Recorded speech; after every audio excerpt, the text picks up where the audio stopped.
Hello everyone, my name is Gibby, and I run a channel called Good Idea, Bad Idea, where I tell stories about decisions that lead to fascinating outcomes. No story has gained as much interest from my followers as the ongoing tale of Christian Weston Chandler. I had a previous, now unlisted video in this playlist about Chris Chan. It was made when I had 20 subscribers and was not well fact-checked, and it doesn't meet the quality standards I now set for myself. Please accept this video in its place. The original video can be found linked in the description for posterity's sake.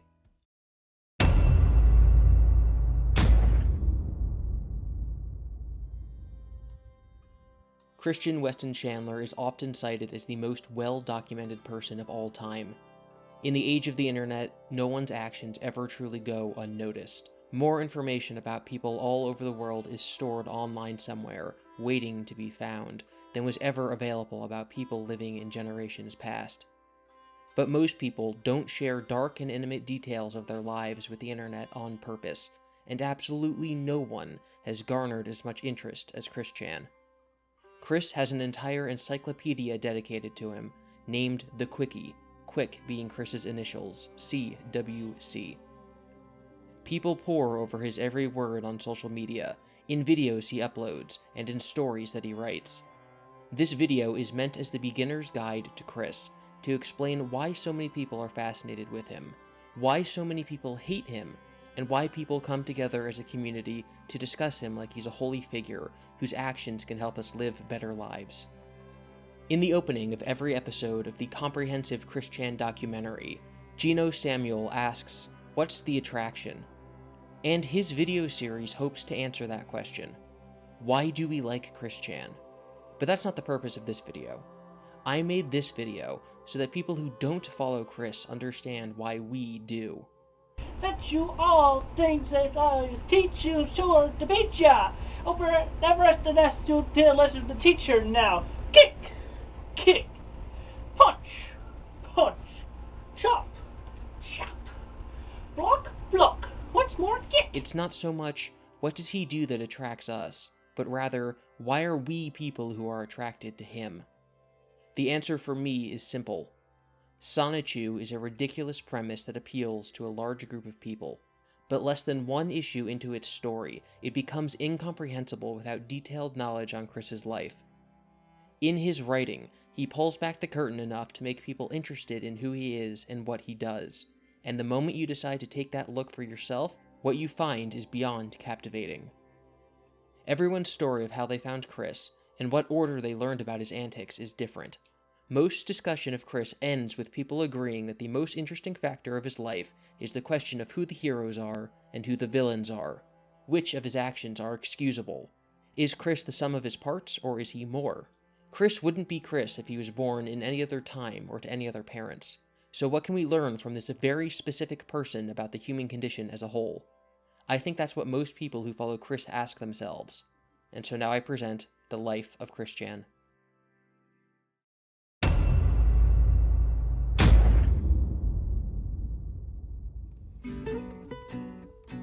Christopher Weston Chandler was born in February 1982 to Barbara and Robert Chandler. He claims, with dubious validity, that he is the descendant of Mary Boleyn, the sister of King Henry's second wife, Anne Boleyn. This is unlikely, and probably got into Chris's head because he lives in Virginia, which was of course named after Anne Boleyn's daughter, Queen Elizabeth, the Virgin Queen. Chris claims that one of Mary's descendants, Daniel Weston, brought his family to America on the Mayflower, although there are no historical records of such a man existing. Chris also claims to be 1/16th Native American, with absolutely no evidence backing his claim. In fact, this was contradicted later in his life by a DNA test. Despite not knowing a lot about Chris's ancestors, we do know a lot about Chris's parents. Bob and Barb Chandler had both previously been divorced, and already had children in prior marriages. Barb's first son, Cole Smithy, claims that Barb was abusive, and doesn't have any nice words to say about his stepfather Robert either. Cole left home at age 17, and eventually became an infamous movie critic, most commonly known for his trolly opinions on Rotten Tomatoes, where in 2010 he gave the only negative review of Toy Story 3, putting it from a perfect 100% to a 99. Robert had a very successful career at General Electric, earning him prestige in his field and lifelong revenue from several patents he developed. Robert's royalties helped keep the Chandler family afloat for the rest of his life. He also acted as a DJ for many years and collected records, instilling in Chris a love for music from various cultures and time periods. He was in his 50s when Chris was born. Chris grew up in Ruckersville, Virginia, and before he was 2 years old, he showed telltale signs of autism. Many details we have of Chris's early years come from him and are difficult to know how accurate they are. He claims he spoke his first word at 2 months old, and that his autism was brought on by abuse from his babysitter. Neither of those things are possible. The abuse he mentions is being put in timeout in his bedroom with all of his toys for several hours until his parents returned home. Anyway, here's how my autism began. I'm going to be very truthful here. I had a babysitter, but she was kind of a mean babysitter. Anyway, one day she was on the phone, and I came over to her and said something, and she was kind of angry at me because I interrupted her phone call. Then she locked me in a room full of nothing but toys, and she just locked me in there. And I was very lonely, so I just sat there and cried, and well, that's how my autism began, thanks to an evil babysitter.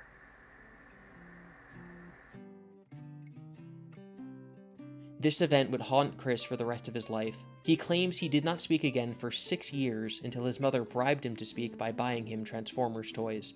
This claim is dubious, as it is known that Chris was in public schooling, and being mute until 3rd grade would certainly have put him in a special program. Between the incident with the babysitter and Chris being able to speak again, he also befriended his neighbor, Sarah Hammer. This friendship would have been difficult to form if Chris truly was mute. In 4th grade, Chris transferred to another elementary school, which, by the accounts of the Chandler household, was not adequate in taking care of an autistic child. Chris often recalls a story where he threw a tantrum and was held down by various members of staff, including the school's principal. I was diagnosed with high-functional autism, and I lived a somewhat rough life. I've had an abusive babysitter at one time, and some of the teachers and principals of Nathaniel Green Elementary School, and I was attending in later years, but late 1980s, early 1990s, they abused me by pinning me to the ground with holding my wrists and my ankles, pinning me down to the ground, and audio taping my cries and shouts. He still to this day considers this to be the worst moment of his life, despite what will come later. The Chandlers tried and failed to sue the school system, and Chris once again was transferred. He also attended speech therapy at this time and befriended a Hispanic boy named Joshua, who he would stay in contact with into adulthood. In December of 1992, Christopher and his father went to the local mall, which was hosting Leonard Bearstein, an animatronic bear mascot that conducted a Christmas orchestra and interacted with children. When he asked Chris his name, he responded Christopher, but the man operating the suit heard Christian, so he called him Christian. Chris and his father took this as a sign from God that his name should be Christian, and so it was legally changed the following year when he was 11 years old. Chris would, later in life, imply that the bear was a sort of deity, saying he was given his name by God, Jesus, and the bear, humorously implying the bear was the third in the Holy Trinity. That same year, Chris entered and won a $1,000 Sonic the Hedgehog sweepstakes and was featured on the local news, cementing his love of Sonic. The Adventures of Sonic the Hedgehog, the cool new TV show, is on the air. And check this out, it's the KB Toy Store's Watch and Win sweepstakes. You might win some of this cool Sonic stuff. Prizes may vary. There's even a $1,000 shopping spree at KB Toy Store. Finally tonight, Sonic the Hedgehog is running wildly in the Chandler household this weekend. 12-year-old Christian Chandler of Charlottesville was the winner in a video game shopping spree. Christian is one of only about 100 winners nationally to receive $1,000 worth of Sega games and equipment. For his parents, it's just another example of how well he's doing. Christian is a high-functioning autistic child.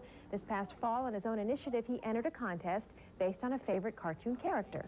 What I had to do was exactly watch Sonic the Hedgehog cartoon, and I'd listen to what Sonic says at the end of it, and write it down for a whole week, and then I had to mail it in, and it has to be drawn out of a hat, and I just won. Around this time, Sarah Hammer moved away. Chris would not have another friend until middle school, when he met an older girl and developed a crush on her. Chris was often given money from his father to give to the girl, not realizing she was being paid to be his friend. This trend continued in high school, as Chris found many gal pals, a group of girls who used him for protection.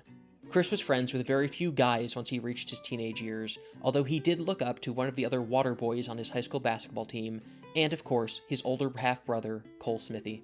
Chris looks back fondly on his high school experience and considers his graduation to be the worst day of his life. In high school, he had friends. He did extracurricular activities. He must have had a sense of purpose. He continued to discover parts of himself. Forced to take a Spanish class, Chris was assigned a name, which is common in foreign language classes, and was called Ricardo. Chris would, even over a decade later, still use Ricardo as a second middle name, referring to himself as Christian Weston Ricardo Chandler. He made this part of his identity, and used his knowledge of Spanish whenever he could. Throughout high school, Chris, like many students growing up in the new age of the internet, was tasked with learning computer skills, including video editing and computer-aided design. Chris made a video of a small Lego racetrack he built called CWCville with a Game Boy camera. CWC are of course Chris's initials, read out as the word quick. One day, while Chris was in the locker room for a basketball game, he was reading the R.L. Stine series Fear Street. Chris claims that when he reads books, he pictures the characters as characters from Sonic the Hedgehog because picturing himself as the main character is too hard unless he focuses on his features in a mirror first. While reading, he was hit in the head by a rogue basketball, and in that moment, imagined what a basketball-playing Sonic would look like.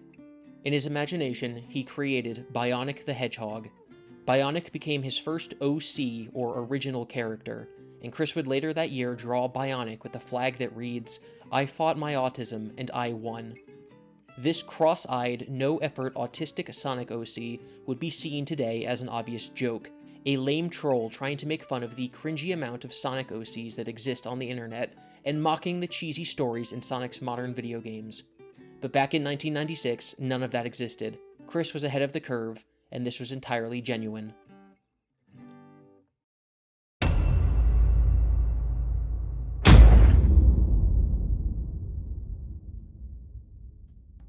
Chris was 15 when the Pokemon anime first aired in the United States, and it became one of his new obsessions.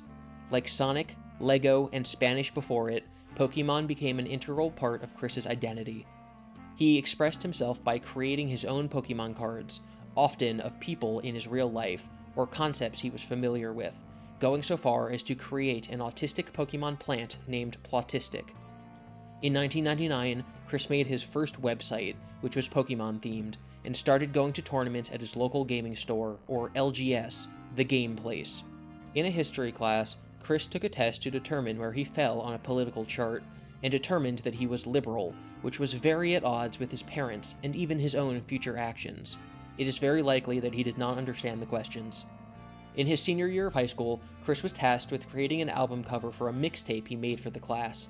The album mostly consisted of music from Sonic, Mario Kart, and Frank Sinatra. Chris initially wanted to use Sonic and Pikachu on the album's cover, but his teacher wouldn't allow the use of copyrighted characters. To get around this, Chris created his second Sonic OC, Sonichu, the electric hedgehog Pokemon, a mixture between the two characters, which Chris considers to be a parody. To round out his high school experience, Chris took his mother to his senior prom, and had a tantrum during his graduation ceremony when his hard work at trying to overcome his autism wasn't recognized. Robert Chandler called Chris's actions that day shameful. Chris went on to attend Piedmont, Virginia Community College, where the next great tragedy of his life would soon occur. But before that, in the summer of 2000, Chris got his first job at Wendy's, from which he was promptly fired. This was likely for him doing a poor job, but there was a notable incident where Chris performed a Donald Duck impersonation trying to amuse a child, but instead made the child cry. Could you give me your best Donald Duck impersonation? I like to see your vegetable to see your perfect comedy. And the Daffy Duck. I want you to stay with me too. Suffrage succotash. Okay. That was great. I'm glad you did that. That same year, he sculpted his first Sonichu medallion out of Crayola model magic and began to wear it around his neck everywhere he went.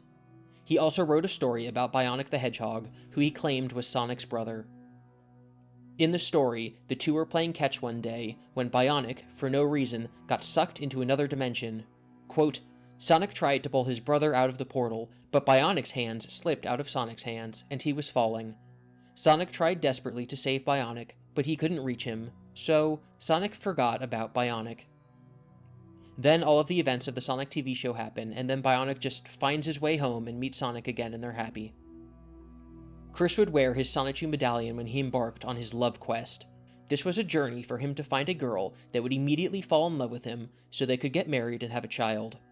Chris's dream was to have a daughter named Crystal, and he had a very childish view of relationships, believing that true love happened instantly, that pairs should stay together forever, despite his parents both having been divorced, and that gender roles should be adhered to strictly, including the man paying for everything and the woman being a caregiver. Chris was also adamant that all relationships should be heterosexual. The real peanut gallery. That would be Peanuts, wouldn't it? Also keep in mind that while you're playing with these things, you should keep in mind of what your true original gender is. Because it's like you're learning about that girl you want to take on a date, young man. Or likewise, you feel more comfortable to approach that boy just saying hello that you've been checking out from a distance, young lady. And also remember, you two should keep each other. Because there will be nobody else, no matter how much you think about it, nobody else that can replace that special someone, him for her or her for him. There's just nobody else, there's no substitute for that first one. And now, I leave you with the lessons that you should have, I hope you have learned from my message. You should stay in school, learn as you much, and try before you praise or despise. Never smoke, never drink, never worry about how others think of you when you do things, or when you play with things that may not seem like you or whatever. Don't be afraid to approach those of your opposite gender. And most importantly, please stay straight. I leave you with those words as I have shared with you on this, my 25th birthday, February 24th, 2007. I am Christopher Christian Weston Chandler. Live long and shine on in your very own unique way. War is never the answer. Peace is. Never fight. Compliments will get you fuzzy wuzzies. War gets you prickly wicklies, as well as punches that get you those too. Chris developed a theory he called the infinitely high boyfriend factor. His axioms were that almost all girls already had boyfriends, and that all boys were competition for him finding a lover. His conclusion, then, was that he should act with contempt toward all men. He stated on various occasions that he hated men that weren't his father for this reason, although he never saw the irony that gay men were taking themselves out of the competition for women. His belief that all girls had boyfriends likely came from girls he showed interest in telling him that they already had boyfriends, whether it was true or not, to stop his advances. Chris also believed stereotypes he heard on television and in other media about pretty girls being shallow. Chris also had a very black and white view of morality, possibly imparted on him by his very conservative and religious parents, his school system, or children's television. He hated cigarettes and alcohol and those that used them. His ideal girl must be alcohol and tobacco-free, single, and around his age. He also specified that they must be thin and have average or high income, despite him being overweight and his family falling on hard times financially. Chris's main tool in his love quest was his attraction sign. The sign contained all of this information as well as a drawing of Sonichu and a warning to men to stay away and not bother him. He made an exclusion for married men and blacks because he did not see them as competition.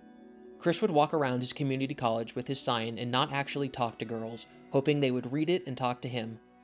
This caught the attention of the school's administration and the dean of students, Mary Lee Walsh. Walsh confiscated and tore up the sign before reprimanding Chris. She told him both that it was inappropriate to solicit women this way and that it would never work, and that he should find other ways of approaching girls. Chris did not believe her. He hated her for destroying his sign and began to grow resentment toward her. Mary Lee Walsh likely forgot who Chris was after that incident, but Chris would blame all of his problems on her for over a decade after that. In 2003, 3 years after Chris had first drawn Sonichu, Chris wrote a short story about Sonichu falling in love with a female Sonichu named Rosechu, a mix of the Sonic character Amy Rose and a Raichu. This act of creativity would end up being one of the most defining moments of Chris's life, as it started a chain of events that led him to the life of ruin he now lives. The story, titled Genesis of the Love Hogs, tells the story of how Sonic crashed into a Pikachu while harnessing the power of the Chaos Emeralds, turning the Pikachu into a half-hedgehog, half-Pikachu abomination. This is, of course, Sonichu. The collision also shot out rainbow energy that hit a nearby Raichu, which turned into Rosechu. Sonichu and Rosechu met and fell in love. This was the beginning of Chris publishing his Sonichu lore, which had built up in his own head and on his homemade Pokemon cards for 3 years. The next bit of Sonichu art Chris gave to the world was an album cover of Chris's band, Christian and the Hedgehog Boys, which in reality is just Chris, but in Chris's head is composed of himself, Sonichu, Sonic, Shadow the Hedgehog, and a new black Sonichu who is a clone of Sonichu. The songs on the CD are Weird Al-esque rewrites of real popular songs, where Chris will play the song in the background and then sing over it, often making his words incomprehensible. Yellow is a mellow color, yes it is, it's a mellow color. Sonichu sets me lightning, hey, mellow color. Feeling a constant sensation, living in combination. Lemon makes lemonade, hey, mellow color. Running out a nap, it's like traveling with no map. Take a chill, pillow and dance. Yellow is a mellow color. In November of that year, Chris filmed himself playing Animal Crossing on the GameCube. He sent his footage to Nintendo, and they featured his town in the magazine Nintendo Power. It's unclear how much the editor at Nintendo Power watched of the 40-minute video, because it contains questionable content, like Chris talking about his virginity and his conflict with Mary Lee Walsh, as well as his autism, also his terrible singing. Tell me why I'm stuck as a virgin with rage. Tell me why I still need a cute girl my age. Tell me why I ain't never wanna hear you say I have a boyfriend. So anyway, it does make good. Not only does it work for a calendar, but it makes for a good monthly journal. As for a monthly journal entry here in November, yeah, I tried to get a girlfriend because I don't have a girlfriend. But I have made up a poem. Let you guys read it. The journal reads, My dreams of getting a girlfriend was crushed by the meddling Mary Lee Walsh. Christian Chandler, November 4th, 2003. Saddest heart in the world. Lonesome and sad, the mastermind is very bad. In efforts of getting a boyfriend-free gal, that female dog took my only idea for a fall. It's a very good poem because I am an artist as well as a poet. I make a rhyme every time. Heartbroken, sad, and very lonely, I'll never remove my virginity. And with Backstreet Boys' tune, I sing my lonesome croon. Tell me why I'm stuck as a virgin with rage.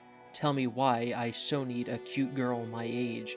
Tell me why I ain't ever wanna hear you say, I have a boyfriend. And so deep in dreary thought, a girl was what I sought. A stitch in time will never remove my crying rhyme. I may be destined for loneliness forever. Fate is to blame, whatever.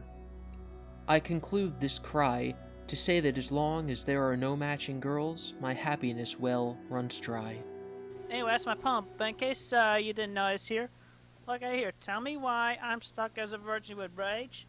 But my song lyric in here because it was inspired because I do not have a girlfriend. You know why? Because I have a phobia that every girl I talk to, she already has a boyfriend. The article refers to Chris as Sonichu, obviously misunderstanding Chris's inane ramblings. Chris wrote an email to Mary Lee Walsh, telling her that he would not use his sign on campus again if she allowed him to hand out his newsletter, which advertised his website and Sonichu. She denied his request and spoke to Barb and Bob about Chris leaving PVCC, which they got angry about. Mary Lee Walsh made Chris speak with her again. It's unknown whether it was this meeting or the first one, but Chris claims he used a magical attack called a Kamehameha on Mary Lee Walsh. The attack, Chris believes, curses someone with bad luck. He would use this attack on people for many years, including police officers. In July of 2004, Chris began taking his newly made sign to the local mall.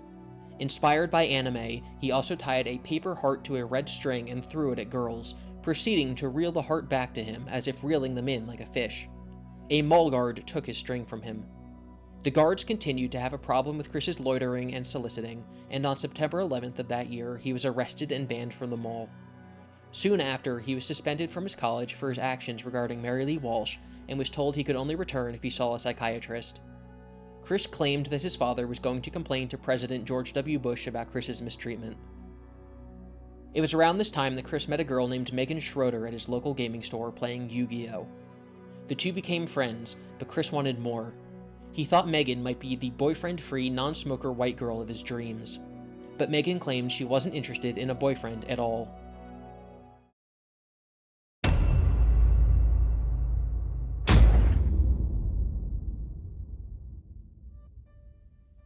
Unfortunately for Chris, and for the world, Chris's ban on the mall was lifted in November. Probably not by any official means, but he was no longer stopped from going in. And despite the required therapy sessions resulting in a serious recommendation for further counseling, Chris received none. That year, 2004, when Chris was 22 years old, he asked Santa for a girlfriend for Christmas, and was upset Christmas morning not to have one. We enter Christmas Day in my bedroom of wonder and fun, because we have plenty of stuff around the house. On this day of Jesus' birth, upon the arrival of my doorstep, we find a Snoopy house. There you go. And we wander upon our wondrous Christmas tree, with a star that was made so delicately and creatively, with Pokemon hanging about, and a Christmas present that was supposed to be for the girlfriend that Santa brought, but unfortunately, she didn't show. A girl named Anna McLaren, a worker in Chris's mall, wrote a blog post about seeing Chris outside of her store. She said that Chris wasn't creepy looking, but all he did was pace outside one of the stores every day. He always wore the same shirt and would occasionally sing or yell to himself. That day, Anna and her friends waved at Chris, who was in front of their store, and Chris waved back. Chris came into the store, up to the counter where Anna was working, and asked her, "Do angels have names?" He meant to ask, "Do angels like you have names?" but he got the pickup line wrong, leaving Anna utterly confused and the conversation at a standstill. Chris complimented Anna's eyes, and then launched into a story about his own eyes being different colors, one blue and one green, one having changed color because he had pink eye as a child. This likely isn't true, and Chris's eyes are barely a different color. The pink eye story grossed out Anna. Chris then asked Anna out on a date, and she said no. He asked for her phone number, and she said no. He asked if she had a boyfriend, and when she told him that he didn't, he got excited and gave her one of his flyers, which had a drawing of Sonichu on it, as well as his website and his email. He told her to email him. Surprisingly, the two ended up becoming lifelong friends, with Anna defending Chris from the horde of trolls that would soon arrive, partially due to her online post. In March, Chris drew and published on his website the first full issue of a new Sonichu comic he had written. The issue retold the origin from his short story Genesis of the Love Hog, and features crudely drawn art and various spelling mistakes. In that same month, a girl named Hannah approached Chris at the mall and asked him on a date to the food court. He wrote in his diary that he took notes during the date and maintained eye contact. Whether he means actual notes or mental notes is unclear. Later, Anna told Chris that Hannah was trolling him, and Chris, heartbroken, asked Hannah if this was true, and she copped to it. Chris turned this real-life experience into an episode of Sonichu where his heart shatters. Chris began to find places around town to draw Sonichu comics. He was kicked out of his local McDonald's for soliciting with his sign and loitering. He claims he flipped off and used his Kamehameha on the managers there as well. Soon after, he was arrested at a Target for making a scene when he was told to leave for loitering. All charges were dropped in court. By October 2005, Chris's antics were being noticed by the internet at large. He had broken out of merely being a local oddity in Ruckersville and was now being noticed by the Sonic community. After discovering Sonichu, people were bewildered by the fact that it was written and drawn by a fully grown man. They found Anna's post about Chris, as well as a blog post by a student at the local university, detailing how Chris would come and draw Sonichu at the university's library. She wrote, "I feel like he knows he's different. He knows that the world rushing in front of him is not his own. He sits in his chair and draws, 23 years old. I'm not sure he even graduated high school. In front of him, texts of Plato, Faulkner, God, and Kleist swirl. Does he have the capacity to understand these works? As he slumps lower and lower in his chair, with each student he eyes reading or holding a book, he falls into himself, into the markers and colors on the page in front of him. He seems intelligent enough to understand that he does not understand, and that is the hardest part of all." Between these online posts, Chris's arrest records, his appearance in various newspapers and Nintendo Power, and Chris's own comics and videos, it became clear to internet onlookers that he was an oddity worth following. Thus, the Sonichu community was born. By the end of 2005, Chris completed 5 issues of Sonichu, including the 0th issue. These issues tell stories about his love quest struggle and his real-world friends. He names a villainous hedgehog after Sarah Hammer's then-boyfriend, a totally innocent man named Wes Isley. He throws in Mary Lee Walsh as the main villain, an evil witch who wants to stop Chris from finding love. He also made himself the mayor of Quickville. Wes Isley went on to become a successful magician with a family, appearing on Penn and Teller Fool Us, and Mary Lee Walsh still probably has no memory of Chris. Chris and Megan played regular games of Yu-Gi-Oh! At the game place, and emailed back and forth constantly. In these emails, Megan continually reminded Chris that she wasn't interested in him, not to touch her, and not to kiss her, painting a bleak picture of their friendship and Chris's attitude toward women. Chris's 24th birthday was held at the game place. Chris's childhood dog, Patty, died in June of that year, and this took a heavy toll on Chris's mental state. He coped by writing a comic in which Patty turned into an anthropomorphized cartoon dog and went to live in Quickville with Sonichu. By the end of 2006, Chris had drawn 2 more issues of Sonichu, where he and a group of Super Sentai-inspired Sonichu called the Chaotic Combo do battle with Mary Lee Walsh. Chris, who believes he has prophetic dreams, once dreamed he would have a daughter named Crystal. In the comic, he reveals he has a twin sister named Crystal, but then immediately writes her out of the story. He also writes Megan into the story, against her wishes. Megan told Chris via email that she didn't like being in his comic, his Animal Crossing game, and that he seemed obsessed with her. Around this time, My Coke Rewards came out, and Chris signed up for an account. By the time the website closed, Chris had drank 2,500 bottles of Coke on record.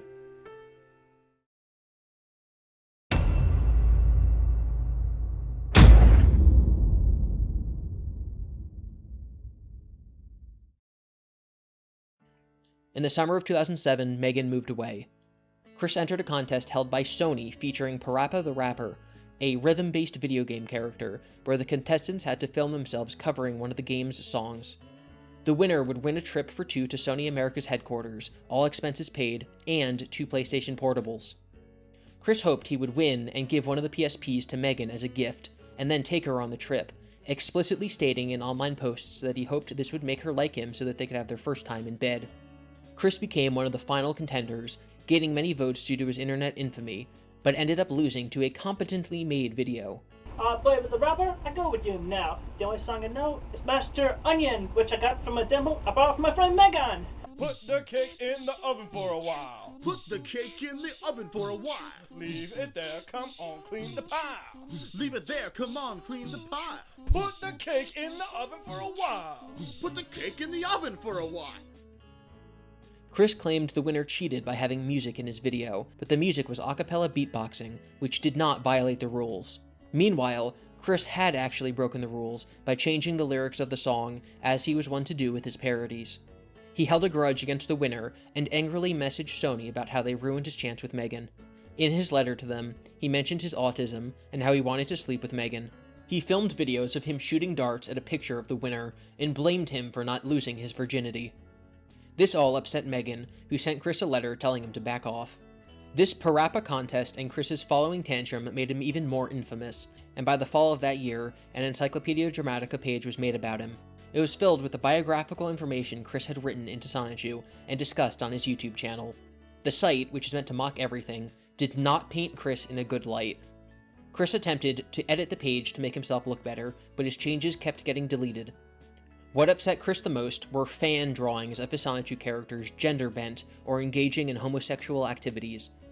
Chris believed that the artists were merely misinformed, and so he drew his own female characters nude to prove they were women, including Mary Lee Walsh, who, remember, is based on a real person that Chris hates. Chris also drew a picture of himself engaging in foreplay with a brown-haired girl. Many people believed this to be Crystal, Chris's fictional twin sister, and accusations of incest began to fly. Chris corrected them, however, and told them that it was Megan. Chris fighting back against the trolls only made it more funny for them, and their trolling continued. Chris told them to leave him, a poor, single, autistic virgin, alone, and instead to go after someone who deserved it. He linked them to his old friend Joshua Martinez from his speech therapy, saying Joshua gets all the girls and could use getting kicked down a peg. The trolls didn't go for it, but this did cause Chris's old friend to turn on him and become a troll himself. It took until March of 2008 for Megan to realize Chris drew a pornographic picture of her. She grew understandably angry, and Chris's response was that he had to draw the picture as a way to get his urges out, and that if he hadn't, he might have done something bad. Megan took this to be Chris admitting that he would have raped her, and broke off contact with him for a long time. Shortly after this, Chris was kicked out of his church when his pastor discovered what he'd been doing online. A picture of Chris at the game place also surfaced online, and Chris began to hunt to find out who did it. Between this and his angry outbursts at children who attended the Pokemon tournaments, Chris was suspended and later banned from the game place. Around this time, Chris began writing the overly sexualized Sonichu No. 8, which includes diagrams of how Sonichus have sex, and a plot involving Rosechu crushing a troll between her legs to show that she was a woman.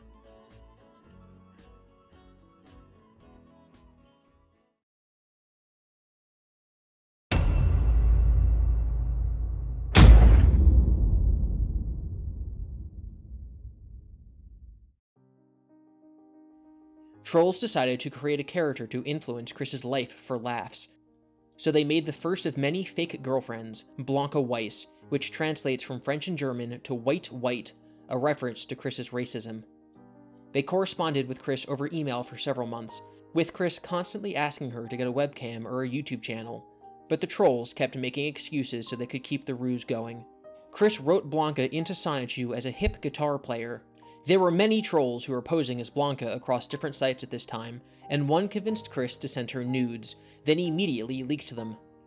In the pictures, Chris's penis had Sonichu's face drawn on it, and it bent upwards at an unnatural angle. Other Blanca trolls convinced Chris that that one Blanca troll had been fake, and that the real Blanca was still there. Chris believed it, and willingly gave the trolls his home address. Another troll named Sarah Jackson then entered the picture. Sarah and Blanca both tried to win Chris's affection, but Chris ultimately chose Blanca. Another Sarah, Sarah Mackenzie, from now on to be referred to as Panda Halo, her online username, then entered the picture. She was also a troll. Chris dumped Blanca for Panda and wrote her into Sonichu as well, including her fan art in the comics, an honor previously reserved only for Megan. It was only then that Chris said he forgave the winner of the Parappa Contest, obviously now because he had moved on from Megan. The trolls then leaked audio calls of phone sex with Chris, as well as webcam footage of him masturbating. The troll posing as Blanca convinced Chris to mail her his one and only Sonichu medallion. The troll then revealed his true colors, and filmed himself destroying the medallion by chopping it up, lighting it on fire, peeing on it, and submerging it in a jar of pickles.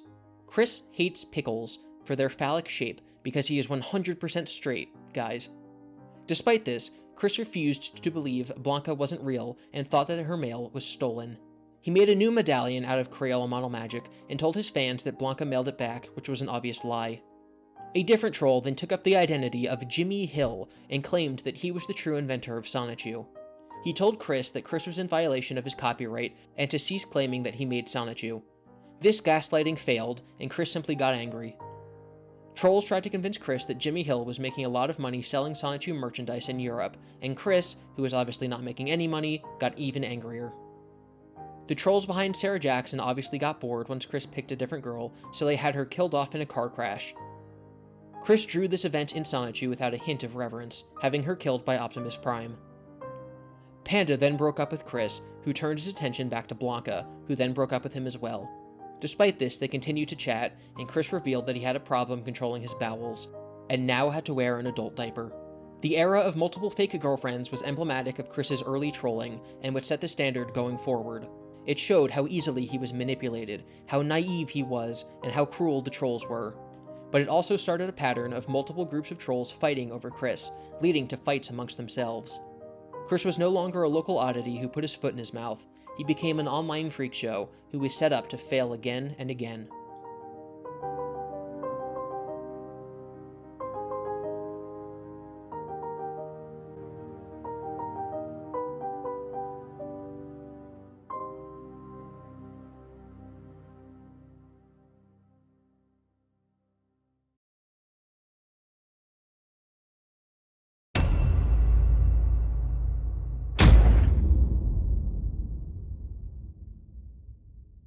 The beginning of 2009 started the golden era of Chris trolling.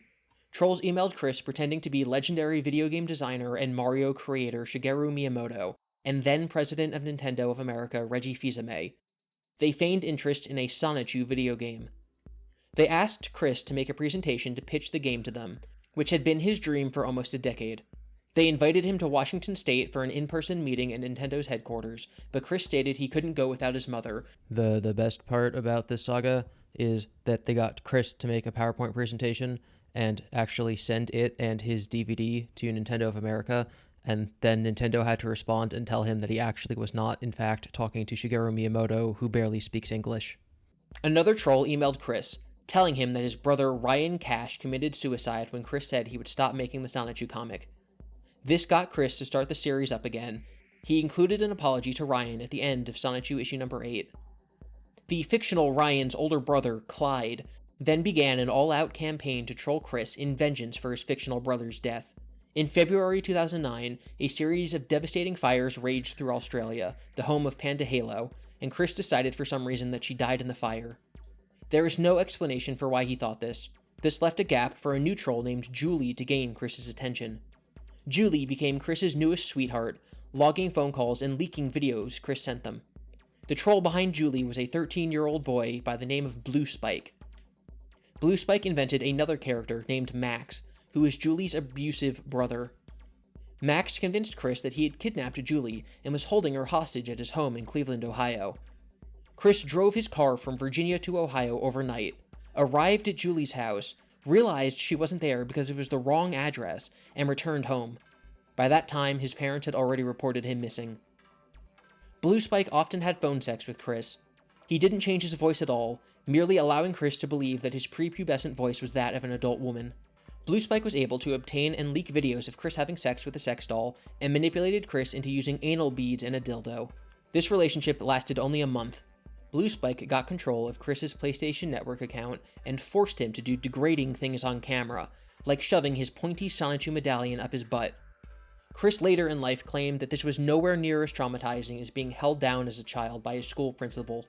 Blue Spike also made Chris declare that Billy Mays was the mayor of CWCville.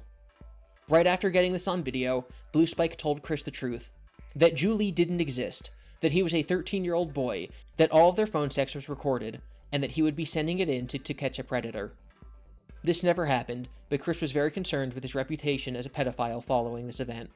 The other trolls and members of Encyclopedia Dramatica and the Kiwi Farms did not like how far Blue Spike went. Some even blamed Clyde Cash for urging him onward. Clyde claimed to Chris that he killed Blue Spike for being insubordinate, and Chris still to this day believes that Clyde killed Blue Spike. That same month, Chris was contacted by one of his female fans, and they set up an honest-to-goodness real date. Her name was Emily, and she and Chris agreed to meet at the local mall. Chris brought his father, and the three ate inside the mall, Chris barely talking. Bob spoke to Emily almost the entire time, but after their meal, Chris and Emily began walking around the mall together. Chris kept making inappropriate advances toward her, asking to kiss her and hold her hand. Then, out of nowhere, a man walked up wearing a pickle suit and asked if Emily would rather go on a date with him instead of Chris. Chris was dumbstruck, angry that one of his trolls had shown up in a pickle suit to steal his girl from him. Emily and the pickle-suited man walked off together, and Chris was left standing there alone in the mall. Little did he know, Emily was a troll the whole time. Earlier in the month, a group of trolls hatched a plan to embarrass Chris. They drove down to Virginia, and Emily set up an in-person date with Chris. Another member of the group stalked Robert Chandler around town, including to church. The plan was set in motion. Some members of the group remained outside in their car with radios and recording equipment while Emily met Chris and Bob inside. Federal government somewhere. He's got a PhD and he's working somewhere for the federal government and all this math research. Not very good at math. I'm not that good. I'm good at logic, but not at math. I'm good at math. He's not good at math when it comes to managing money. Then, as the date reached its end, the man in the pickle suit rounded a corner and stole Emily from Chris. Any particular reason why you're dressed up like that?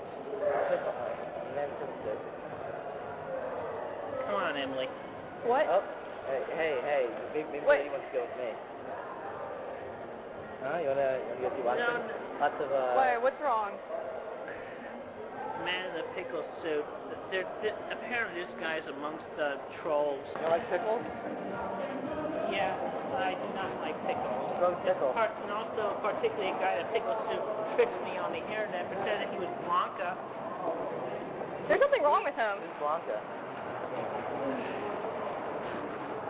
There's nothing wrong with him. See, he's a nice guy. I think you're making the lady a little uncomfortable there, Chris. I'm sorry, Emily. So you have yourself a safe trip back to West Virginia. Okay, I might call you on Skype later. Okay. Just take care. You too. Hey. No. No, thank you. No, thank you. Okay. All right, see ya. Take care. Be safe. All right, you too. The two ran to their compatriots in the parking lot, still recording audio. This began the saga of the man in the pickle suit, and Chris's famous line, "The Pickle Man tricked me again." Blanca and I, well, she broke up with me, 'cause the Pickle Man tricked me again. A few more stupid photos. In April, two things happened. A troll named Ivy started flirting with Chris, and Joshua Martinez, his friend from speech therapy, began to pose as actress Vanessa Hudgens. Vanessa Hudgens told Chris she was also interested in him, and Chris began to date both Ivy and Vanessa. He was doing well for himself until the two women, or I guess the two trolls, discovered one another. The community much preferred Ivy, who got Chris to upload more YouTube videos and draw more comics, including one where Chris saves Ivy from Clyde Cash. Joshua was using his trolling to coax money out of Chris, and the community saw this as going too far and reprimanded him for it. But yes, Chris thought that he was actually dating Vanessa Hudgens, which is slightly more reasonable than him falling for yet another girlfriend troll for like the 8th time in half as many months. It took another month for Chris to realize Ivy was a troll, and for a little while, Chris seemed to recover from his year of torment. Some trolls befriended him in real life and took him out drinking for the first time. Then, he entered the picture. Liquid Chris. Hey, me. Like so many other of you. I wish to dedicate this video to a rather unexpected person. Y'all may have heard of him. He was the troll that made the Sonichu animated series. Liquid was an unassuming follower of Chris who did a pretty good Chris Chan impression and uploaded videos of himself on YouTube to amuse his friends. Chris caught wind of this and didn't take kindly to this identity theft. Identity theft is not a joke. Millions of families suffer every year. Liquid Chris, named after the Metal Gear Solid character Liquid Snake, played along and told the world that he was the real Christian Weston Chandler, and he actually invented Sonichu. He wore a paper Sonichu medallion and a brown striped shirt, the closest thing he could get to Chris's classic red and blue one. Chris did many things to try to prove that he was the real Chris, but everyone played along with Liquid. Eventually, they held a singing contest, which was Chris's idea, to prove who the real Chris was. If you're strong, you can fly. You can reach the other side of the rainbow. It's alright, take a chance, 'cause there is no circumstance that you can't handle. When you use your mind, Mr. Bad's got it good, but this ain't his neighborhood, he's taking over. No, no. My life is brilliant. Your life's a joke. You're just pathetic. You're always broke. You're home in Star Trek uniform. Well, it ain't impressing me. You're suffering from delusions of adequacy.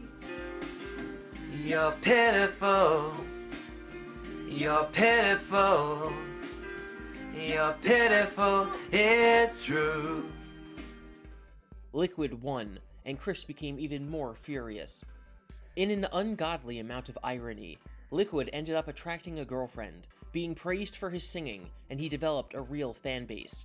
He gained everything Chris wanted, and eventually made a graceful exit. But because Chris beat the imposter and got him to go away, Chris saw himself as the victor.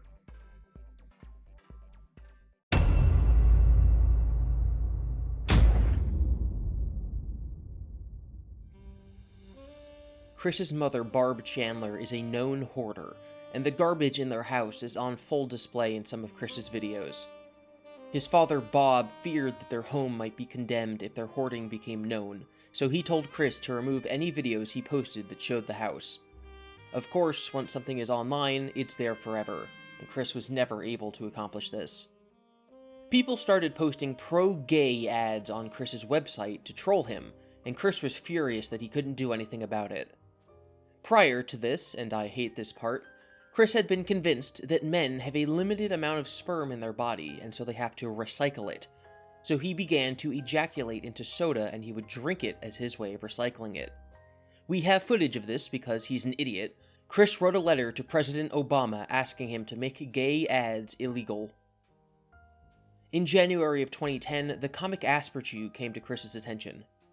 Asperchu was created by Alec Benson Leary, and is an overt parody of Sonichu, where the characters are portrayed the way they would actually act if they weren't all Chris's Mary Sue. The characters were given Asperger's, because Chris has for years expressed his hatred for Asperger's, thinking it takes away from the awareness of autism. Chris also stole a Sonichu OC named Simon, and gender-swapped him into Simone La Rosechew. Asperchu created a problem for Chris, where Chris either had to claim that the comic was infringing on his copyright and admit that it resembled reality, or allow it to continue and deny that the characters were based off of him. Chris chose to do both. And also, I apologize for stealing, for misunderstanding his Asperchu as being a parody and labeling it as such, as much as it is his original character. Asperchu is Alec Benson's Larry character. Alec Benson's... Try saying that 3 times fast with plurals. In the 10th issue of Sonichu, Chris has Sonichu save all of the Asperchus and kill Alec Benson Leary. In real life, Chris claimed that Asperchu has nothing to do with him. He was thus able to have his cake and eat it too. In that same issue of Sonichu, Chris and all of his hedgehog pals destroy 4chan and Encyclopedia Dramatica. They kill the original creator of Simonchu.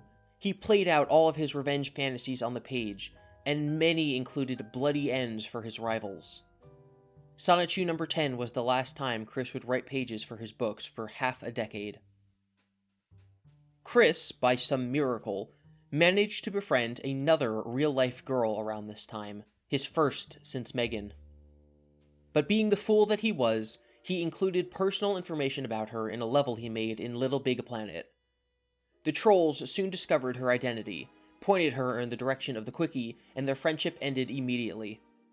Chris flew off the handle and began delivering death threats, especially aimed at the troll he believed responsible, Surf Shack Tito. Around this time was when Chris started losing grip on reality, possibly brought on by suggestions from his parents. He thought that the endless trolling might be able to be traced back to the school board that his parents tried to sue all those years ago. You know what? I don't want to be back in this situation where I'm that desperate that I gotta go as far as to pay $100 for a damn hooker. Give me a break. I'm a 28-year-old high-functioning autistic virgin. I'm in a hell of my own. Come on, please. Please. I've been so very worried about you. I've had heartaches since last Wednesday. I've had sleepless nights. It really hurts. Heartaches hurt. Think about that. The concept that many people with similar interests might be able to all contribute little bits and pieces of torment to his life without any real coordination seemed like less of a possibility to him than it all being a big conspiracy. This conspiracy was sometimes led by Clyde Cash, sometimes by Megan, and sometimes led by Michael Schneider, the owner of the game place. In June, Chris drank one too many beers, a habit that had been introduced to his life that definitely could not help his situation, and he drove to the game place. He wanted to take a picture of Michael Schneider to use as a dartboard so he could express his anger in what he probably thought was a helpful way. Having got a lifetime ban from the store, he was stopped outside, but not before he took several pictures. Michael apparently thought Chris was trying to take pictures of his daughter and became even angrier at him. The police that patrolled the mall were called over, and Chris tried to flee before they arrived, nearly hitting Michael Schneider with his car several times. Chris claimed Michael had jumped onto his hood, but in all likelihood, he merely stood in front of the car to stop Chris from leaving, and Chris drove forward with no regard for his well-being. The police stopped Chris, made him delete the pictures, and let him off with a warning. He received no punishment.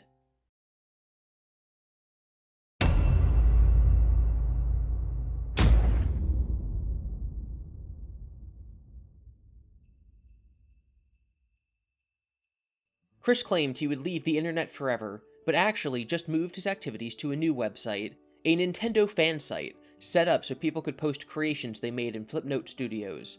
Flipnote Studios is kind of like a beta Miiverse, or an internet-capable PictoChat. Chris got banned from the site pretty quickly for continually violating the rules about sharing sensitive personal information. It was against the rules to give out your full name, and Chris, of course, would sign everything he wrote with his full name. He also made a video about a wet dream he had, where a girl he met in a water-filled maze and he had sex. He censors the nudity, but he also drew his character getting an erection. On this Nintendo site. For kids.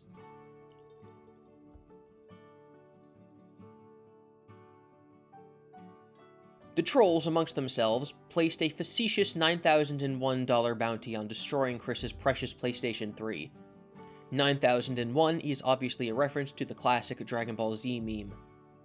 Chris was in hot water financially at this time, being unemployed and receiving only disability pay for his autism.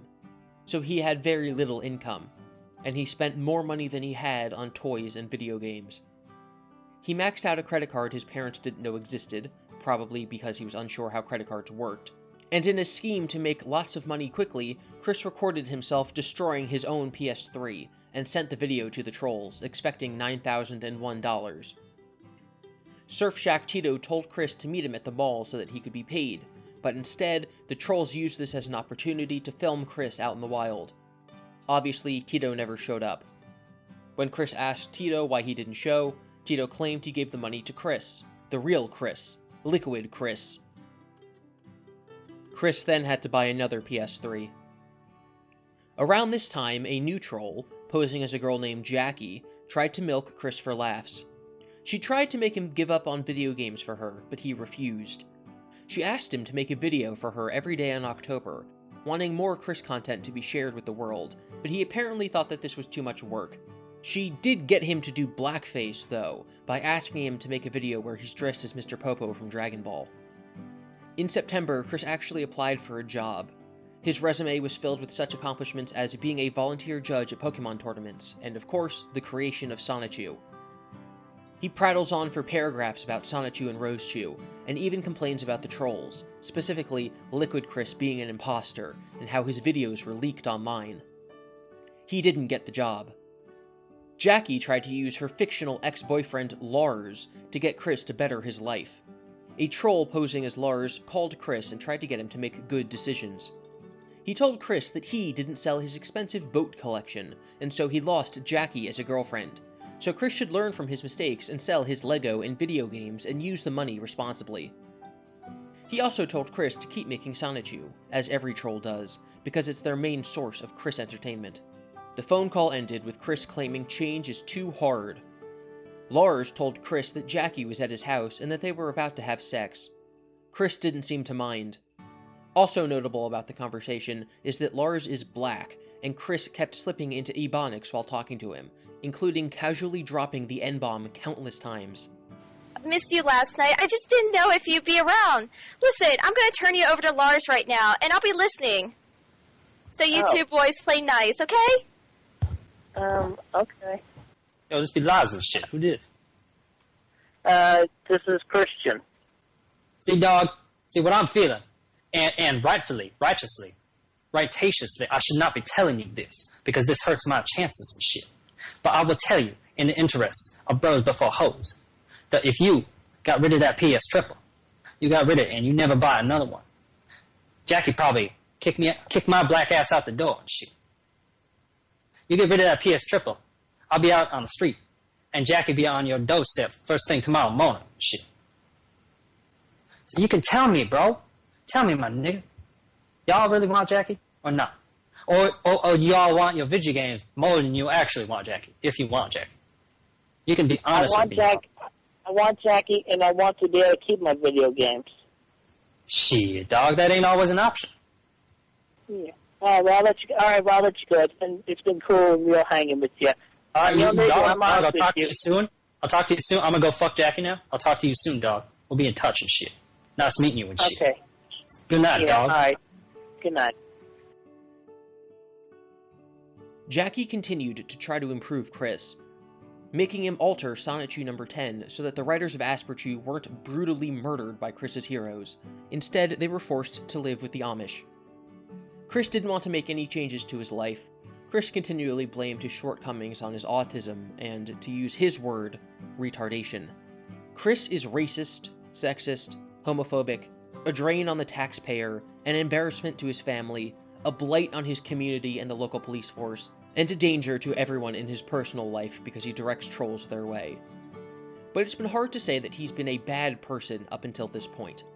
It's only now, at the end of the Jackie saga, that Chris becomes truly irredeemable. Jackie told him that all he needed to make was a small change in his life and he would get everything he ever wanted. He would get money for making Sonichu.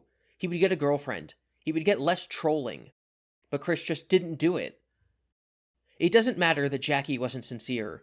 What matters is that Chris, when presented with the perfect opportunity to change everything around in his life, didn't take it. On purpose. He told Jackie his mental illness prevented him from being in the kind of relationship she was after. Chris just wants a girlfriend for sex. He just wants someone to take care of him. He doesn't want to have to do work. Jackie said that if he doesn't want a relationship, they can still be friends, and Chris, who realized he was shutting the door on the possibility of a girlfriend, told her that he still wanted to have sex with her. The troll Jackie got understandably annoyed. She wrote Chris a long email about his flaws, in one last desperate attempt to make him look in the mirror and see himself for who he truly was. Chris told her that she was being hurtful. For the next few months, she would email him to make sure he was okay, but their fake friendship never recovered.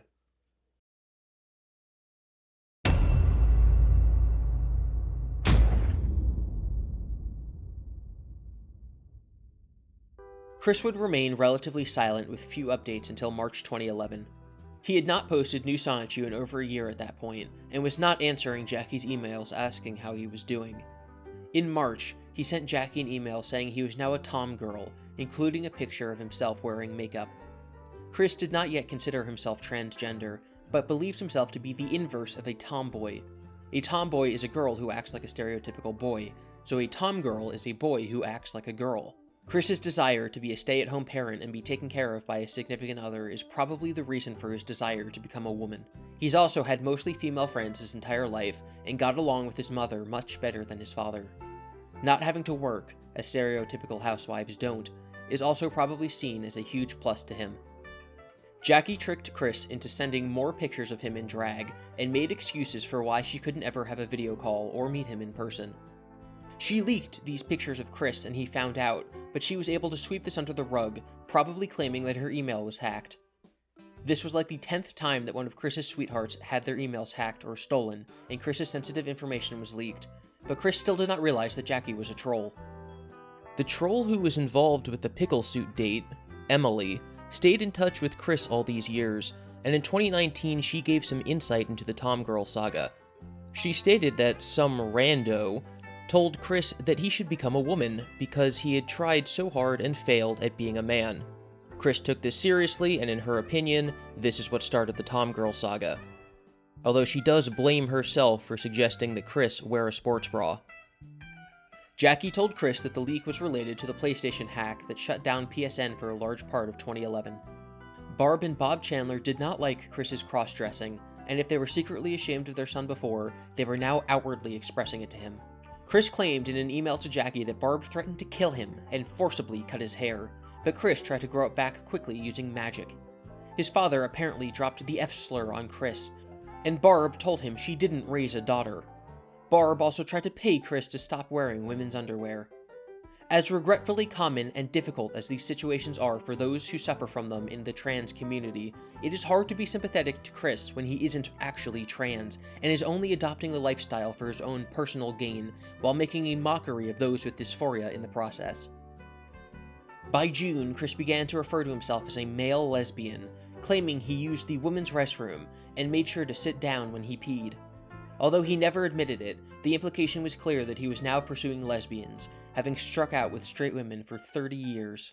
Chris was still trying to have sex with Jackie, asking her to come visit him constantly. She told him, after about a year of this, that she was going to be in Washington, D.C. for the 4th of July and he was welcome to join her there in her hotel. This was apparently too arduous a task for Chris, because he made up an excuse not to go. He did try to raise money for the hotel room, but his plan was a failure from the start. Since the two couldn't see each other, Jackie told Chris to use his sex doll as a replacement, and to take it out in public on the 4th of July and pretend that they were on a date. Chris, who still didn't realize that she was trolling him, refused. Probably because he didn't want to go outside. Jackie kept requesting more and more degrading videos from Chris, including sex tapes with his doll, and a video of him farting on a cake. Chris eventually let her know about his secret Facebook account, and Jackie leaked it to the other trolls. Chris had been participating in a community on Facebook for tomboys and tomgirls, and it got flooded by the trolls. Chris returned to the internet with a vengeance, making demands that his trolls back off or he'll dox them. He asked them to apologize, and they didn't, so he doxed them, but there's no evidence that his information was correct. In September of 2011, 2 days after his 84th birthday, Robert Chandler died of heart failure. In a leaked email to Jackie, Chris expressed anger at the Grim Reaper, who he may or may not actually believe in as a personified being. He was angry that he took Bob. Chris many years ago had a dream that Bob wouldn't die until 2015.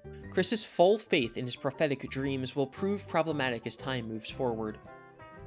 In late October, Chris and Barb, who had presumably both begun rapid declines in their sanity after Bob's passing, drove over to the game place to yell at Michael Schneider. Chris was armed with his camera once again. Michael did not allow them to enter, and Chris snapped more pictures. As they left, they hit Michael with their car, and both were arrested.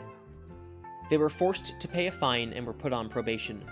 Chris was also given mandatory psychological evaluation. In January of 2012, a Sega promotional video made a passing Sonichu reference.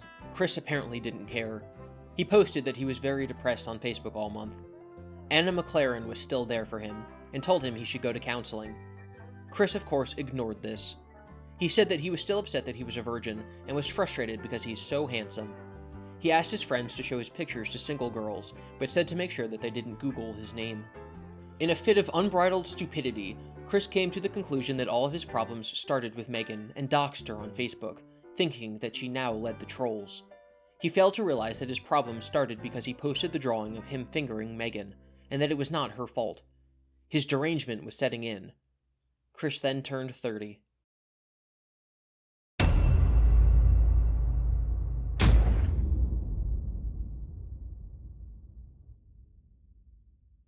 In March 2012, Chris was once again banned from the mall, this time for shouting death threats at trolls on his cell phone. He told his Facebook friends that he wanted to starve himself to death in prison, but not until after he lost his virginity. Mere days later, that finally happened. Chris hired a prostitute he found online and met her at a hotel. The details of their encounter come only from Chris, but some of them are so stupid he would have no reason to make them up. For example, he gave her a gift basket because it's just the gentlemanly thing to do. This was Chris's first, and to date, last, sexual encounter. Despite this, he was still looking for a sweetheart. In June, Chris once again posted about wanting to kill himself. By the end of July, he posted that he regretted ever putting Sonichu online. He talked about getting more and more headaches and said he felt like he was becoming more retarded. It's very clear that the strain from the trolls, his father's death, and his arrest were finally getting to him. His cluttered house and 2 new dogs probably weren't helping. It's easy to see why he would soon crack. Chris typed up an angry rant about voice actress Tara Strong appearing in a video that made light of trolling, in Chris's opinion. Obviously, the kind of trolling Chris received during his life is much more intense than the average person is even aware possible. In 2013, most people didn't even know what doxing was, or how the internet could really ruin your life. Tara Strong actually responded to Chris's post, calling him self-absorbed. Without any context into Chris's life and personality, she obviously thought he was just virtue signaling and complaining about nothing. This was a major victory in the eyes of the trolls, as Chris is an avid fan of My Little Pony, and Tara Strong voices the main character, Twilight Sparkle. In August 2013, Chris posted a lot about missing his high school days, and made videos where he played with LEGO minifigures representing his high school gal pals. He also made LEGO voodoo dolls of Megan, Mary Lee Walsh, and Michael Snyder. He realized, probably after a month of reliving his high school years, that his gal pals weren't really his friends, and demanded on Facebook that they come to his house and apologize for being insincere. The few friends Chris did have on Facebook were constantly turned off by his ranting, how he blamed other people for all of his problems, his hatred of men, his hatred of homosexuals, and the not actually trolls but Chris thinks they're trolls of his past. It seemed like Chris's anger at his old gal pals was really just an excuse to guilt them into talking to him, which none of them did. The Cartoon Network show OK KO had an overt reference to Sonichu in their pilot episode that was cut before being animated, but the storyboard was later revealed by the creators. The antics of Chris were significantly more mainstream than they were back in the days of the man in the pickle suit. More people were learning about Chris just as Chris was simultaneously retreating from the spotlight. That is, until January of the next year. January 10th, 2014, Chris accidentally burned his house down because he had a coffee brewer in his bathroom and the wiring was faulty. The clutter didn't help matters. Chris appearing on the news brought him back into the limelight on the internet, and hardcore trolling became rampant once again. Many of Chris's possessions were destroyed, and in March 2014, Chris was caught shoplifting in Best Buy and banned from the premises. In June, he tried selling artwork for money to recoup his losses. His drawing rose to $10,000 on eBay before being removed by the site for suspicious activity. This happened again, much to Chris's annoyance, who probably thought he was close to actually getting $10,000. His account was temporarily suspended. Instead, he started selling commissioned artwork. He did eventually sell the original painting for $200, and spent the money on LEGO.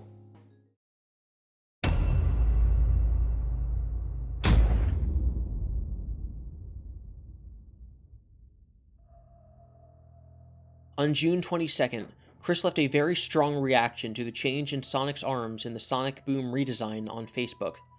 Sonic's arms have always been flesh-colored, but in Sonic Boom they were changed to blue. Chris is the only person on Earth who would care about such a minor detail, but he threatened to boycott Sega. Around this time, Chris met a girl named Catherine on OkCupid. Chris began posting publicly that he had a girlfriend and talked about their dates. Meanwhile, in reality, Catherine was making it clear to Chris that they were only friend dates.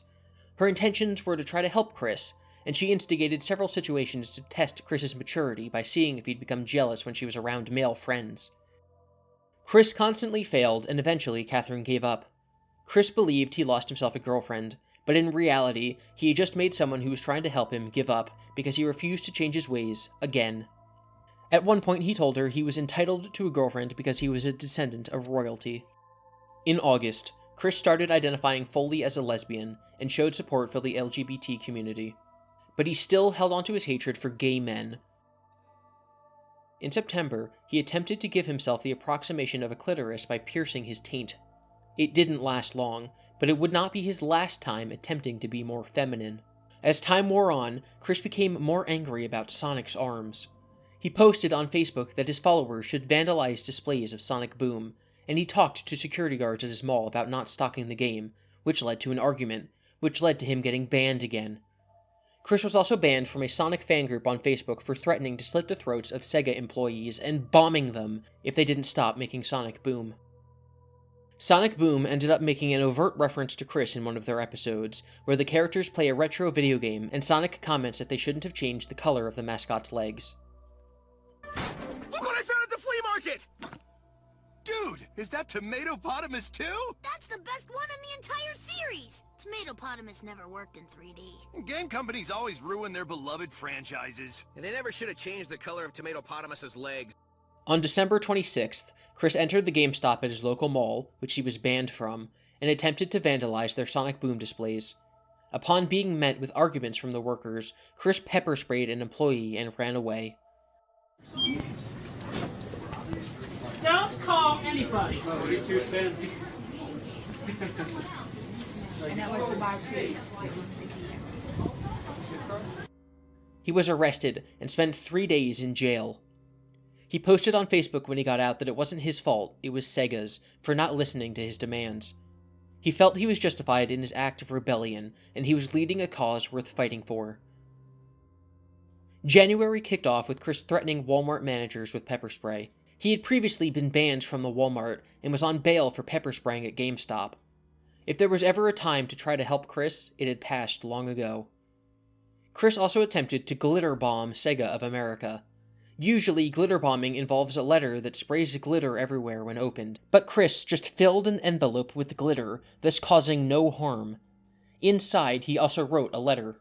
For every week, Sonic the Hedgehog's arms remain blue in the Sonic Boom video games and TV cartoon show.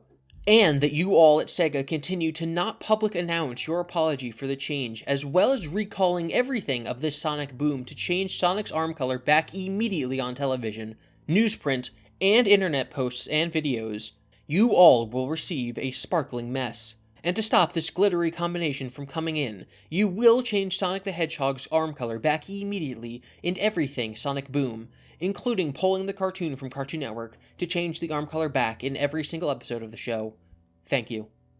Chris later threatened one of his old high school gal pals, telling her he hoped her house burned down. He threatened to ban anyone on his Facebook group if they said Mario was better than Sonic. His paranoia mounted, and he banned one member for owning a Sonic comic that included an ad for Sonic Boom in it, just because it was an ad where Sonic had blue arms. On April 8th, a fan of Chris's visited his home to give him 2 frames of animation from the adventures of Sonic the Hedgehog. Animation frames are highly sought after in the collector community, and Chris owns one currently for My Little Pony. Barb did not let the fan enter, and Chris did not receive the frames. It's unknown if he ever knew they existed, and that his mother stood in the way of receiving this gift. On April 20th, Sonichu's birthday, among other things, Chris officially declared on Facebook that he used female pronouns. Chris's Minecraft account was discovered around this time, and his username was Christine Weston, which is probably the first time he had gone by the name Christine. In May, one of Chris's friends named Kim had a conversation on Facebook where Chris revealed he was taking female hormones to transition. Kim is not a real person, and is actually the same troll who played Emily, the girl who lured Chris to the man in the pickle suit all those years ago. Because Chris has changed his gender to female, he also decided to change his Sonichu form's gender to female, but because all Sonichus are males and all Rosechus are females, this was a problem. His solution was to add female Sonichus and male Rosechus to his lore. In July, Chris was temporarily banned from Facebook for posting his own erotic drawings and pictures of his bare chest. He bragged that his breasts had grown to size D. In Sonichu number 10, which was written in 2010, Chris travels forward in time to July 31st, 2015, and had sex with his future wife. He then returns to 2010 to tell Magi-Chan to create a vaccine to cure homosexuality by using his straight blood. In the comic, it takes scientists 5 years to develop the vaccine, so Magi-Chan has to travel to 2015 as well.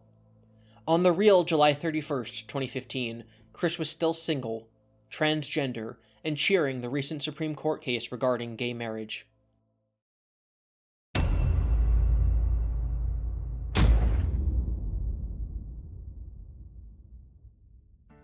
In September, Chris added pages to Sonichu issue 11 for the first time in 5 years, finally getting over his writer's block.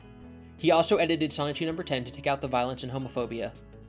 He sold Sonichu amiibos, which were just Sonic amiibos that he used Crayola model magic on, to help fund his comic book work. He also received $1,000 from a YouTuber to work more on Sonichu. On October 15th, Chris, finally, after 6 court dates, was found guilty of his assault at GameStop.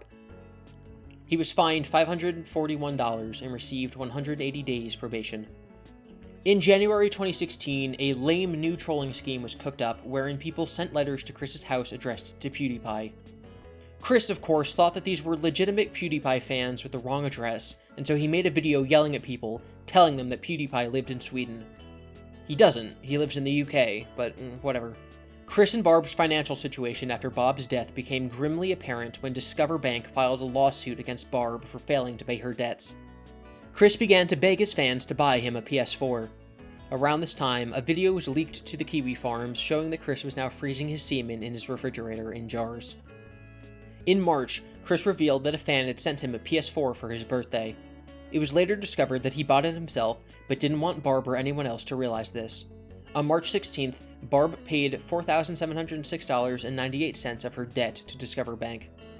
In May, Chris was trolled into a contest where the winner got to impregnate a lesbian couple. Chris seemingly did not know that such things are usually done via artificial insemination, and probably believed that he would get to have sex with the couple. He competed with a former gay porn star, wherein they both released sex tapes of themselves to prove their worth. Chris's involved him having sex with his new blow-up doll. He begged his followers for support. He ended up losing, obviously, and decided his best course of action was to start a prostitution business. He now advertised himself toward lesbians. He also begged his half-brother Cole to come take care of Barb, which he was having trouble doing alone. On Reddit, Chris posted about the idea of cutting open one's own taint to, quote, make a new hole to play with. He had to pay $500 of debt as well to take care of his cats, dogs, and ill mother. His begging grew more and more annoying to his Facebook friends, but Chris didn't make matters better for himself when he went ahead and actually cut his taint open to create a vagina that he thought would grow because he was listening to hypnosis meditation music. One of his Sonichu characters underwent the same thing, but for the character it was successful. For Chris, not so much. The next few months, Chris spent whoring himself out making videos for money, often singing, saying derogatory things, or making a fool of himself dancing. One video got removed from Facebook for violating their guidelines. In August, Barb got sued by another bank. Chris was fined for not registering his dogs, and the internet discovered Chris's mortgage on his house was $115,000. Chris began posting on Facebook that he was stressed and had an erratic sleep schedule.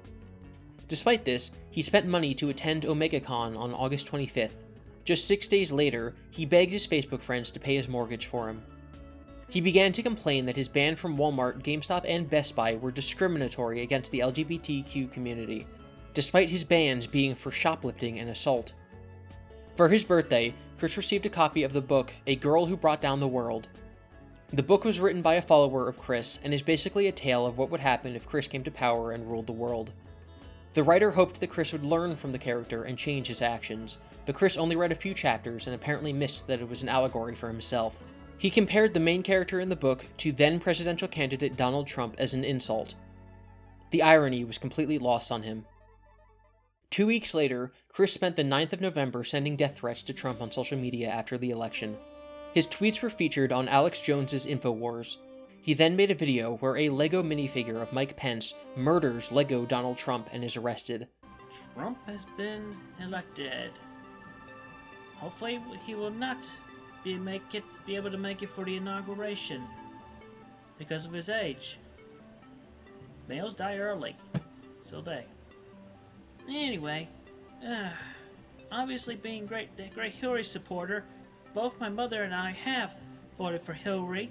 At least our votes counted, because she won the Virginia vote. Anywho, aside from that, so yes, I have responded to the election results quite merrily, or distraughtly.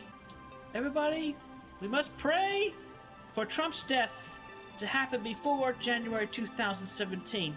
And then afterwards, but he's been encased, we can have a tombstone, a mock tombstone, and we can pretend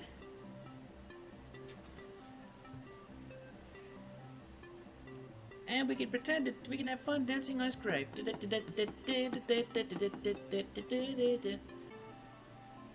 Either by illness or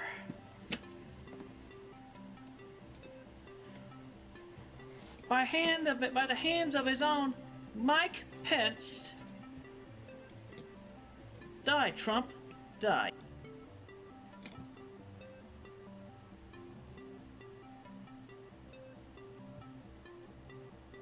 Yep. And then, Pence, you are under arrest. You're under arrest. So says this Jane cop. You're going to the jail belonging to the jerk cops and Jane cops.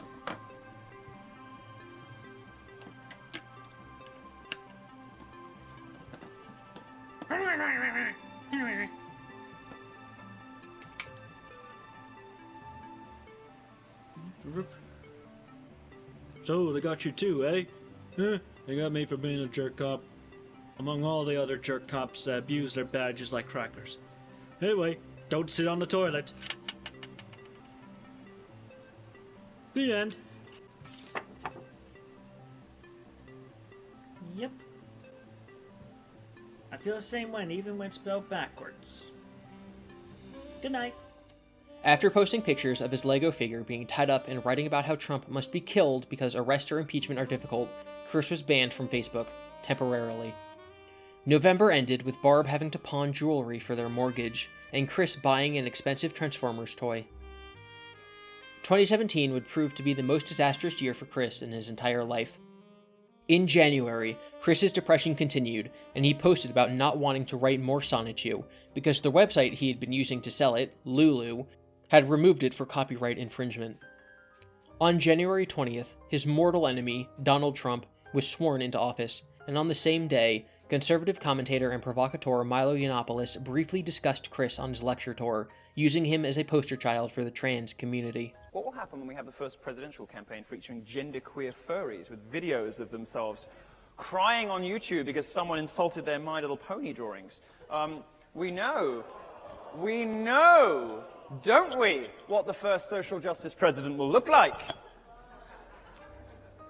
In an act of defiance against Trump, who Chris called P-Mert, which is Trump backwards because Chris thinks that this takes someone's power away from them, Chris named CWCville a sanctuary city. Why there is illegal immigration in the fictional world Sonichu takes place in is anyone's guess. It's been previously stated by Chris that Magichan was single-handedly capable of stopping all crime, and theoretically could just legally let as many immigrants in as he wanted. On February 16th, Chris blamed the doctors at the hospital for his father's death and lamented that he had more freedom when he was still alive. On February 24th, he turned 35. When Robert Chandler died, he left Chris his stamp collection and all the records he had collected over the years. He used to be a disc jockey and wanted Chris to admire and appreciate the music he had gathered from all over the world. On March 1st, Chris sold most of his father's valuable stamps and spent the money on toys and video games. He had made $85 and spent $90. Chris responded to criticism that he should get a job, saying he was physically and mentally strained taking care of Barb and dealing with the trolls. On April 4th, the mortgage company took payment from Barb, overdrafting her bank account by $800. Chris was able to sell his Sonic totem, a famous cursed item featured in his videos, for $1,500. Within 3 days, he spent $400 on a gold necklace for Barb and $750 on Skylander toys. On April 14th, Chris filmed a plea from Barb asking for money to pay their overdue power bill. She was wearing her $400 necklace in the video. We are in an emergency situation.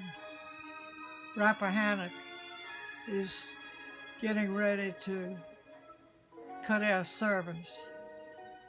That will stop us from doing anything, cooking, whatever. Please, somebody, buy the Stamp album for $1,000 to help us with our emergency. Thank you. Because Chris never shipped the Sonic totem, PayPal put him in the red $1,500. In desperation, Chris dug out his classic dirty striped shirt and listed it on eBay for $12,000. Barb was able to borrow money from their life insurance and put her bank account back in the black. She gave this money to Chris so that he can ship the totem. Thus, PayPal was able to put the $1,500 back into his account. Keep in mind, Chris had already spent that money. The bid on his shirt rose to $25,100, but the winning bidder didn't pay for it. Despite claiming he was in debt, Chris spent almost $100 on PS4 games the next week. He also resumed work on Sonichu for the first time in almost 2 years. Despite taking money from patrons on Patreon to write the books over the last few years, he had given them nothing. On June 30th, 8 years after beginning the issue, Chris completed Sonichu number 11. Shortly after, on July 9th, Chris passed a kidney stone. His weight gain was also extremely noticeable.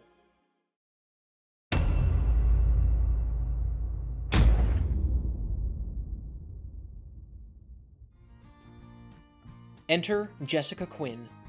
Quinn had been Chris's Facebook friend since 2015, and she often commented on Chris's posts, giving him life advice. On September 7th, Chris posted on Facebook complaining about being single. Quinn responded, "We need to talk." She and Chris then updated their relationship statuses to "It's complicated," and Quinn posted that she and Chris were testing the waters. Chris began to brag on Twitter about his girlfriend, and claimed that she was his prophesized wife from Sonichu issue number 10. She had just arrived a little late.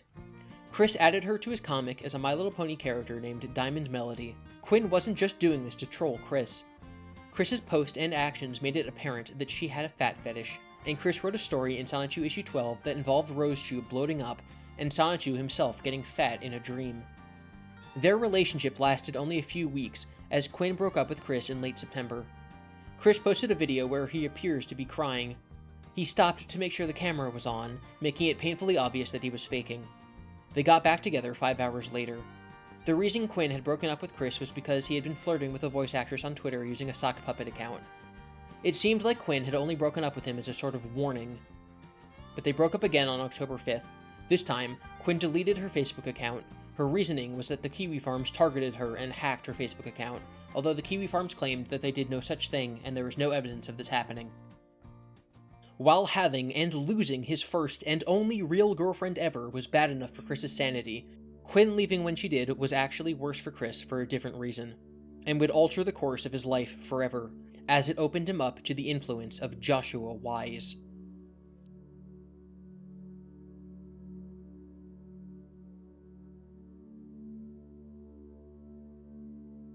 On October 25th, Joshua Wise, also known as the Idea Guy, contacted Chris.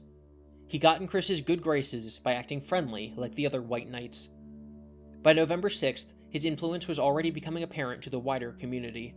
Chris claimed on Twitter that enemy forces from game industry, the world that the video game and anime series Hyperdimension Neptunia takes place in, were invading CWCville.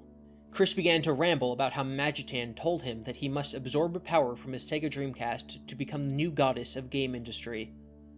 In Hyperdimension Neptunia, goddesses exist for major video game consoles, namely Nintendo, Xbox, and PlayStation, with Sega and Atari being older gods. Chris began talking about how he needed his Pokemon from his Game Boy Advance games to aid him in leading the Autobots to defend CWCville.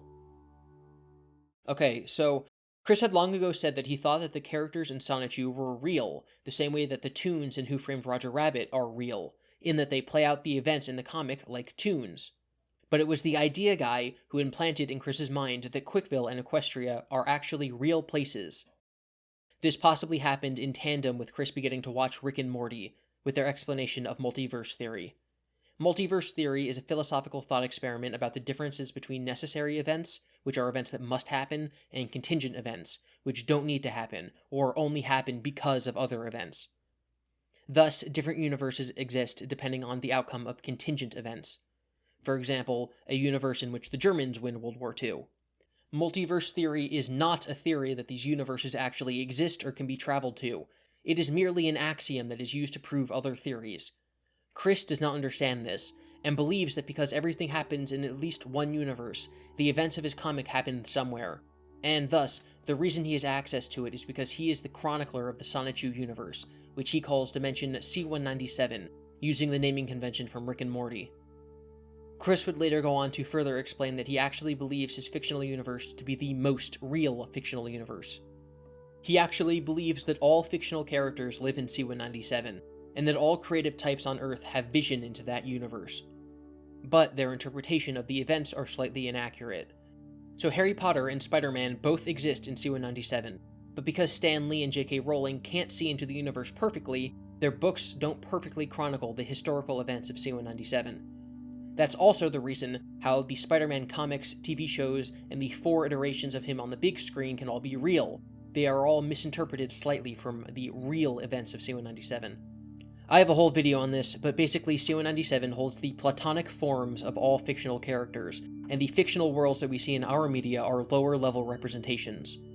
However, Chris does believe that those interpretations do exist in their own universe separate from C197. But because C197 is the most real fictional dimension, it is our sister dimension. We live in Dimension 1218, which takes its numbering system from Marvel. There are alternate worlds to our Earth too, but they're all technically fictional, so we are the main universe, and C197 is the next most real, and then after that the universes don't really matter. It's unclear exactly how or when Chris came to believe all of this, but because interest in Chris between Bob's death and the Idea Guys was so little, there's much less documentation from that time. Joshua Wise used Chris's naivete to convince him that CWCville was actually under attack. Joshua convinced Chris that Sylvana Rosechew, who was Magichan's wife, was kidnapped by the Russians, and Chris had to dance with a tinfoil hat on to save her. Chris the next day told everyone that the mission to save Sylvana was successful, and that the camp she was held in was full of large ovens, which he obviously did not understand was a reference to the Holocaust. For our world, for game industry, for all the other worlds and dimensions! In mid-November, Jessica Quinn returned to Facebook temporarily just to say, "What?" to Chris's insane postings. From the Idea Guys' influence, Brendan Fraser was instilled as the mayor of CWCville, and Jamps to Sonichu was put on trial for molesting Punchy Sonichu. Joshua Wise was clearly just messing with Chris and putting him in distress by telling him fake stories about CWCville. He convinced Chris that he had an OC, or original character, that lived in CWCville, and Chris believed everything he said. When Chris first drew Sonichu in the early 2000s, Pokemon did not have any physical differences between male and female versions of the same species, but that changed in Generation 4. Chris had previously been drawing Rosechew with the male Raichu tail. Because he thought now he was chronicling the real world, he had to cope with this mistake, but instead of admitting that it was a mistake, he made up a convoluted explanation that Rosechew was actually born male and is transgender. This is the beginning of the Dimensional Merge saga, which will consume Chris's life for the next 3 years. In January 2018, Chris attended MagFest, which held a panel about Christory. The room gave Chris a standing ovation.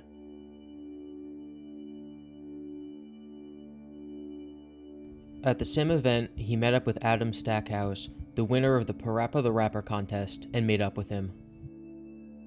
Believing that the characters from his comic were real, Chris drew a comic in which he married the Pokemon Mewtwo, and believed it to be a real event.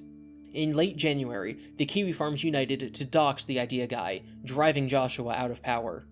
Chris was free from his influence, but his mind would never be the same again, forevermore believing CWCville and Sonichu to be real, doubling down on his love for Mewtwo.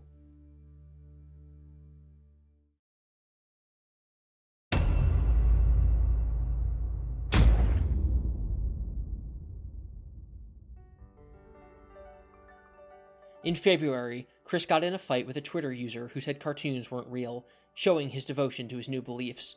On February 5th, Chris wrote an LGBT anti-troll battle anthem called Love is Love. I'm a little country pop. We're gonna make your haters stop. I tell you straight up, no lies. Our emotions, thoughts, and love come from deep in our hearts and souls, our solid, truest alibis. We are prideful, we've got love is love, we're not stepping down. We've got heart, we've got soul, no trolling bully's gonna tell us you've been pwned. On March 26th, Chris announced his sweetheart search was over, stating he was in a loving, polyamorous relationship with 3 other people, those people being Mewtwo, Magichan, and Crizel Rosechew. Crizel Rosechew is an underage Rosechew created by the Idea Guy who wanted to troll Chris by making him announce to the world that he was a pedophile. This was lost on Chris. A few days later, Chris apologized for his anti-Semitic comments in the past, claiming he had now discovered he was less than 0.1% Jewish. He posted, "I owe all of the Jewish people an apology for my past hurtful statements, including Michael John Snyder. To every single Jewish person, I, Miss Christine Weston Chandler of Ruckersville, Virginia, USA, am really, really sorry for the hurtful things I have said against you all. I am fully observant of my Jewish ancestry, and I will respect all people of Jewish faith. But I respectfully choose not to celebrate the holidays, and I am certainly not going to ever convert myself to Judaism. Thank you." When questioned why Chris had concentration camps in Quickville if he was Jewish, Chris responded that it was Count Graduan's idea. Graduan is a villain from the Sonichu comics that Chris temporarily had to team up with.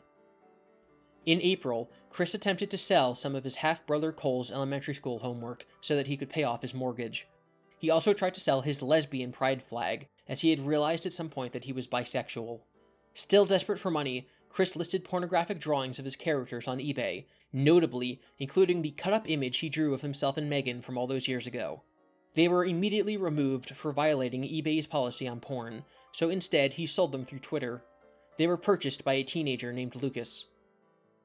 Around this time, Chris was spotted around town carrying a baseball bat with him in his backpack. After being questioned about it online, he stated it was due to his fear of trolls. On June 5th, Chris's profile was once again increased after being interviewed by British YouTuber Count Dankula, where he ranted about how his cartoon characters were real. Are you yourself Sonichu? When you go to Quickville, do you transform into Sonichu, or are you still? I go there, I'm human, and then I can transform into my Chris Chan Sonichu form. Right, I understand now. That's fine. That's interesting. And one thing that I've sort of heard about you as well is you feel that all other cartoon universes, so things like American Dad, My Little Pony, so on and so on, they're all actually real places as well. Yes, they are. And all the characters there are actually real. Oh, yes. But do they exist sort of in the same dimension as the Sonichu universe, or do they have their own dimension? Some universes, some of them actually do have an alternate dimension, like Steven Universe, where World War II never happened. Right. That's a whole different dimension right there. Right, I understand. And so some of them exist in the same dimension, some of them are different, but do you get to them all by the same method? Among which a whole dimensional portal and everything, yes. Right, so is it different portals or different kinds of meditation will take you to different universes? Yeah. Get you physically there. On Father's Day of that year, Chris drew himself hugging his father, depicted as a Sonichu. Chris had retconned his father's history as being half Sonichu, which made Chris 1/4 Sonichu, but also fully Sonichu because of the ancient prophecy, which stated that Chris was the chosen one. In Quickville, Chris's father is always in his Sonichu form and is known as Robert Chu. On June 23rd, Chris attended Too Many Games, a video game convention, and was kicked out after inappropriately touching and kissing fans who came up to him to take pictures. Over the course of this time, Chris had been selling his old junk and continually made money from Patreon, allowing him to keep off debt collectors and continue his purchasing of toys and games. In July, Chris announced on Twitter that he, Chris, was the chronicler of the Sonichu universe, Sewa97, and that Megan, who he apparently forgave at some point, was CPU Red Heart and also had powers. He begged her to contact him. She did not. 4 days later, Chris tweeted that he was on his period. Later that month, he attended BronyCon and insisted that he was sane. There, he danced with Magi-chan, and believes that he fought psychic battles as he drove.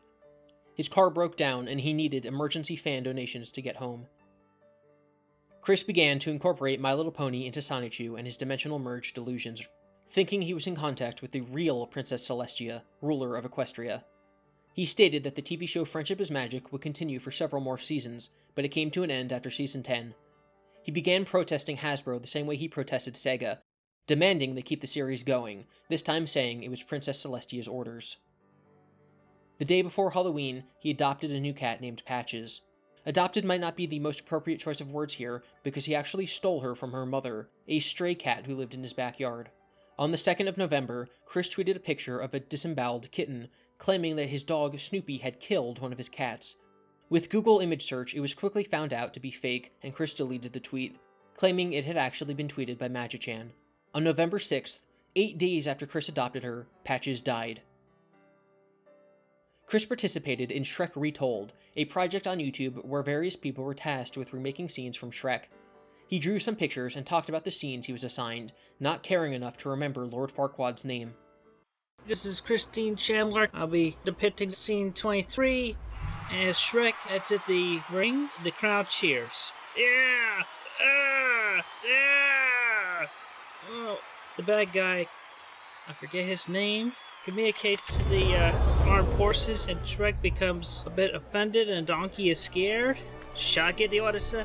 No, I have a better idea. People of your luck, I give you our champion!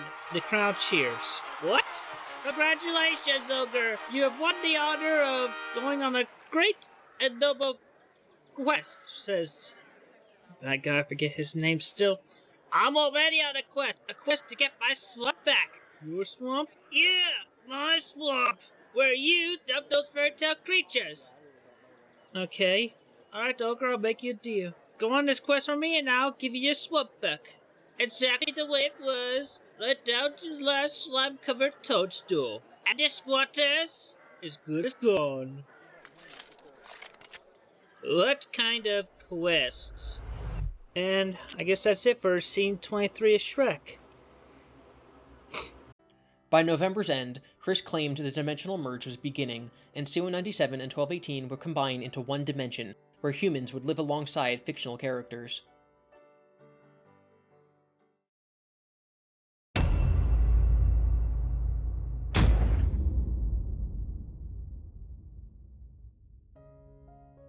Throughout the year, Chris had been in contact with the purchaser of the cut-up Megan drawing he sold on Twitter.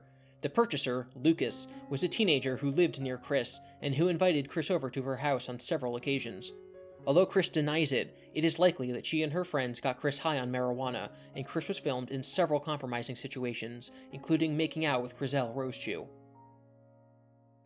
I love you, Griselle.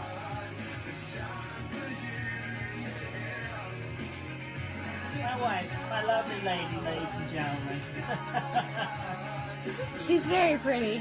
Thank you.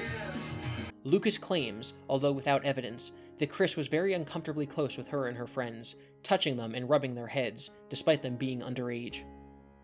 In December, an unknown follower of Chris, probably a Kiwi Farms member, used a Magi-chan Twitter account to dox Lucas and convinced Chris to stop hanging out with them. After the doxing, they left Chris alone. On New Year's Eve 2018, the predicted date of the merge arrived, and nothing happened. In early January 2019, Chris explained that the merge had been pushed back due to bureaucratic red tape, but gave no further explanation. Chris was a big fan of the YouTube group Analysis Anarchy, a group of bronies who make video content about My Little Pony. Chris's replies to their tweets usually brought them unwanted attention from Chris's trolls, and so in January, several of them blocked Chris. This caused Chris to throw a screaming fit and demand to be unblocked. He eventually privated his Twitter and purged of it everyone he considered a troll, although he still left thousands of trolls following him. In February, Chris realized he could make a new Twitter account, which wouldn't be blocked by the bronies, and so he did, now being more careful about who he let follow him. For his birthday, Chris received a Nintendo Switch from a couple who were planning on moving to Chris's town named Sarah and Steve. The two wished to adopt Chris and take care of him. We got a special delivery today. This lovely box with address on it. Yay, Nintendo Switch. Yay, it's a Merry Christmas present. Merry Christmas present. Boing. Doo-doo. It's a thing. It's in there. And nice little letter. I don't know if everybody wants to read that, but it's safe to read. But oh well, it doesn't have their address on it, so you can pause and read that, whatever. The letter that Chris doesn't read but flashes on camera states the following. Sarah and I are both fans of your content, but I'd like us to become best friends over time. Do not read what's below on video or mention it online. Us moving to Virginia will be a life-changing event, and you will become our only friend around. This letter was gonna be about our plans to move and help you, but we already talked on the phone about those matters. Remember, if you are ever in trouble and need help before we're able to move, just message us first. I'm afraid other people could not be very trusted. From Steven and Sarah. Sarah and Steve eventually grew frustrated with Chris and decided not to help him. In April, Chris teamed up with an unknown troll or White Knight to film a video. The troll wore a mask and lab coat and pretended to be Chris's son, Reginald, from the future. He read a poem written by Chris. To this day, his identity is unknown. Hello everyone, far and near. I have something you want to hear, so please use your ears before I disappear. Let's make something clear before we start. I have a good purple heart that won't fall apart. We are all about to take part in a new event segment, which will indent what you call a cement. My intent is to present the news which will eliminate the torment of discontent. Just keep I reading. am that supplement to a lesser extent. Christine has been hell-bent on being a parent, so she made a pleasant investment and got my mother pregnant. I am a fluorescent adolescent, a direct descendant and not the only attendant. There is one other, Crystal, and I am her brother. There is much you don't know unless I show, but that is a no-go. Right now I am here solo, but soon I will have my shadow, a lovely combo. There will be no tiptoe around the tempo. I must let go of my manifesto and go back to the golden, globe Babylonian weeping willow, below the Jim Crow plateau. I hope I have walked this difficult tightrope well, under your light microscope. Nonetheless, God bless. Thanks for working with me in this process. More or less, it's still a work in progress. I hope to bring happiness for all parties, and please don't sniff those gnarly Sharpies. Unbeknownst to the public, around this time, a young film student had paid Chris a visit and began filming a documentary about Chris. He also visited Megan and got an exclusive interview, the first time she had really been contacted about Chris in many years. He posted a GoFundMe to fund the editing and distribution of the film, but he was quickly doxxed and attacked by people from the Kiwi farms, and the film was cancelled. The Megan footage has supposedly been destroyed, and it's unknown if the film will ever be made. I wasn't aware of all that was going on at first.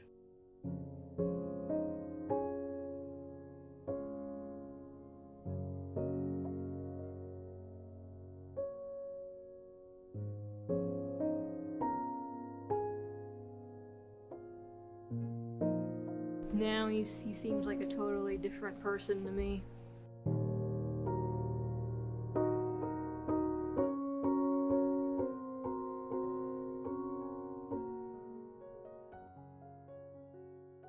In April, tragically, the Notre Dame Cathedral was burned down, and Chris tweeted that it was actually destroyed by a fire-type Pokemon who had crossed over from Dimension C197.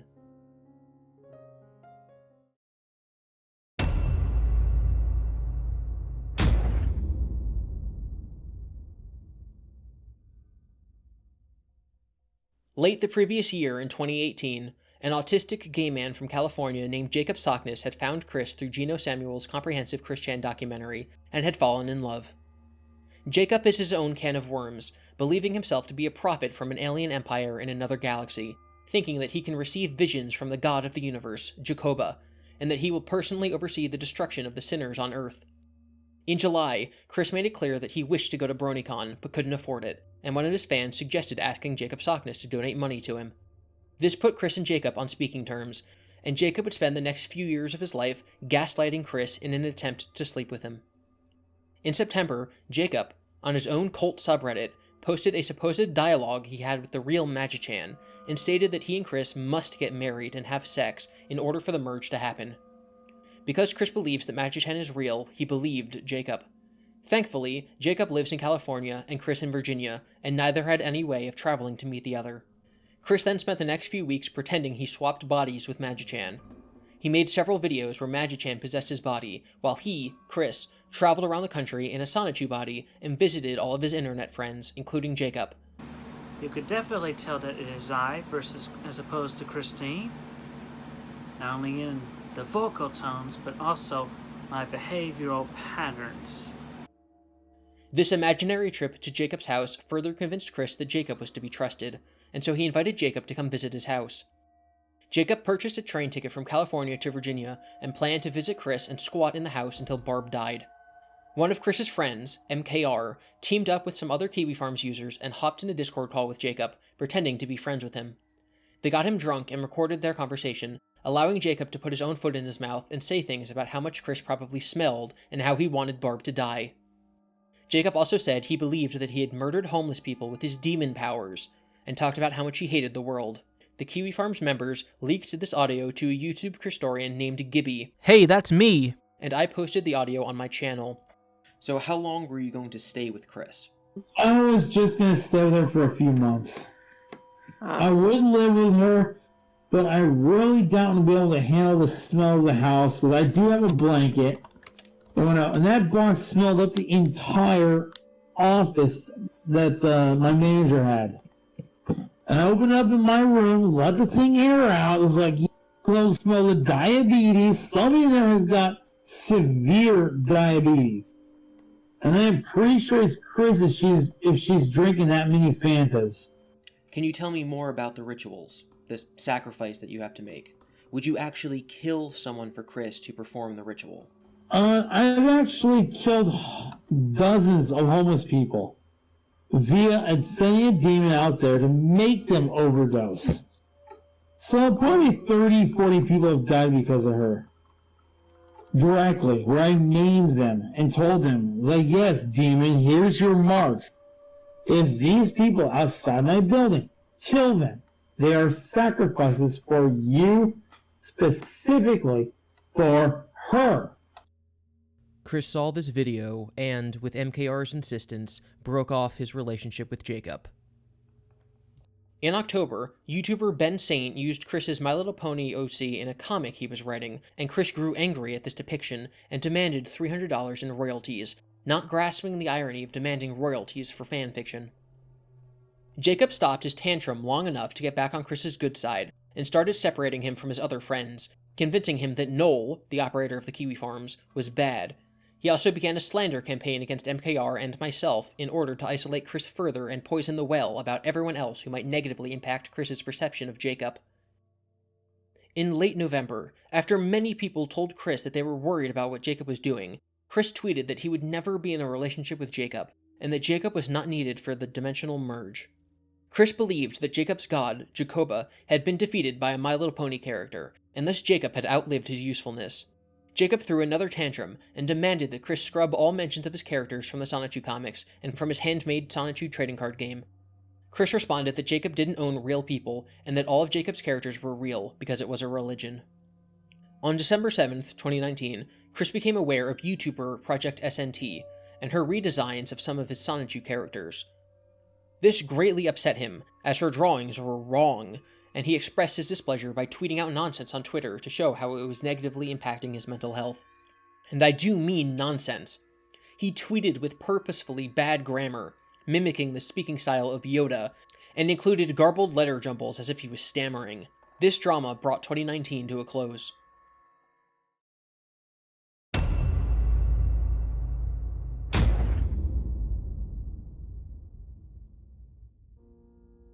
In January 2020, Chris became interested in Dungeons & Dragons. He made his own character sheet and tweeted at The End Games, a local gaming store he had been banned from, asking them to unban him. They responded by blocking his Twitter account. A few days later, they posted a letter they'd gotten in the mail on their Twitter account showing a drawing of angry eyes, easily recognizable as being sent by Chris.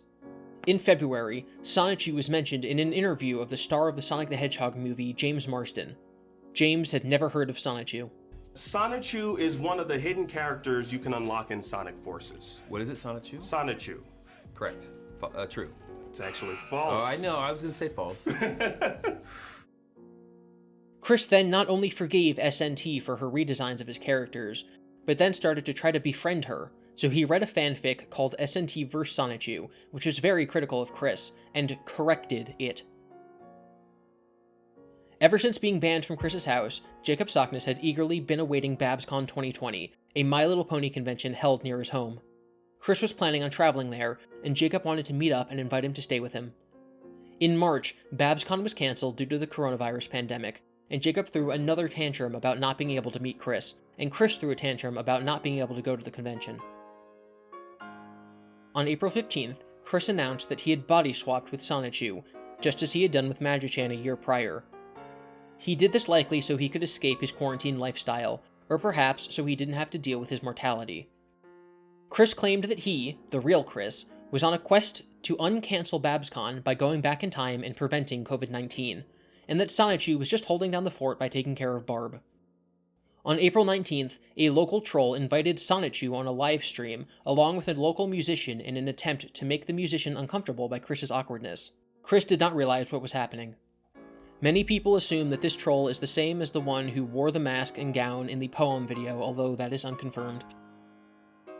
On May 19th, Chris was once again in court for his debt, but because of Corona it was pushed back several months. 10 days later, Chris spent his $1,200 stimulus check on a new iPad for drawing. On July 18th, Jacob Sockness performed a ritual where he dropped his blood on Chris's trading cards, stating that it made him and Magichan blood brothers, meaning they could never be separated. Chris tweeted that the ritual didn't work and told Jacob to back off.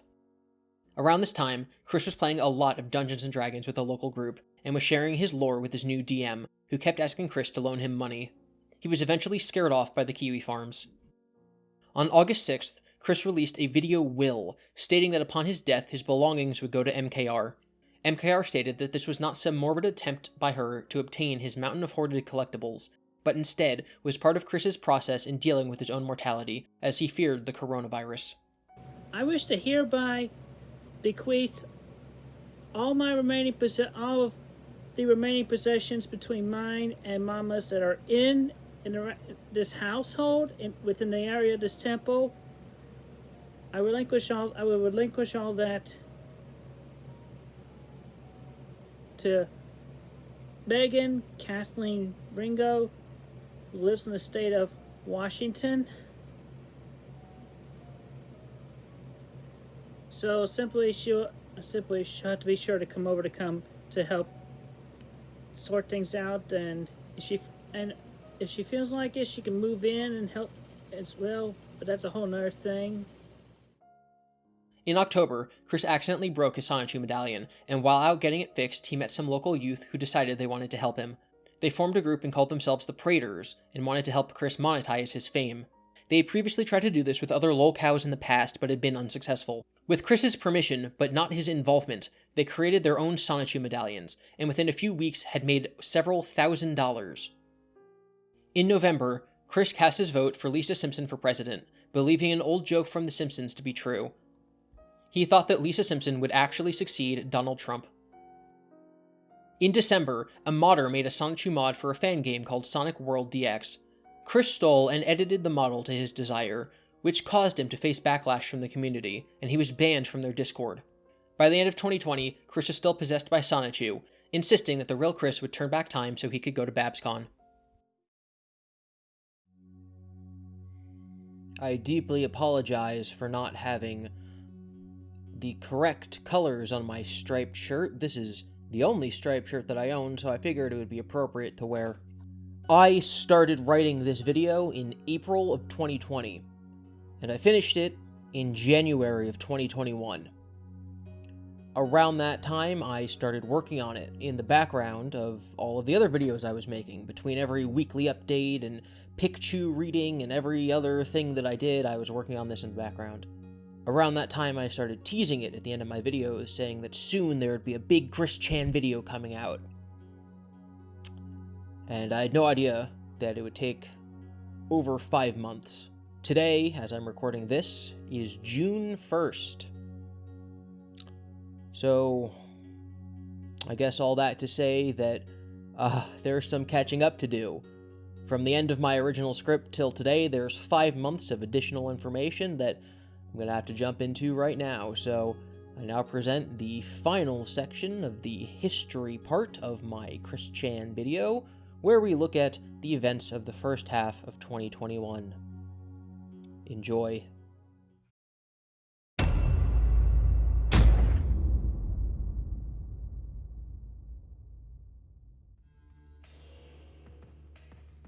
In January 2021, Chris's naivete reared its head once again.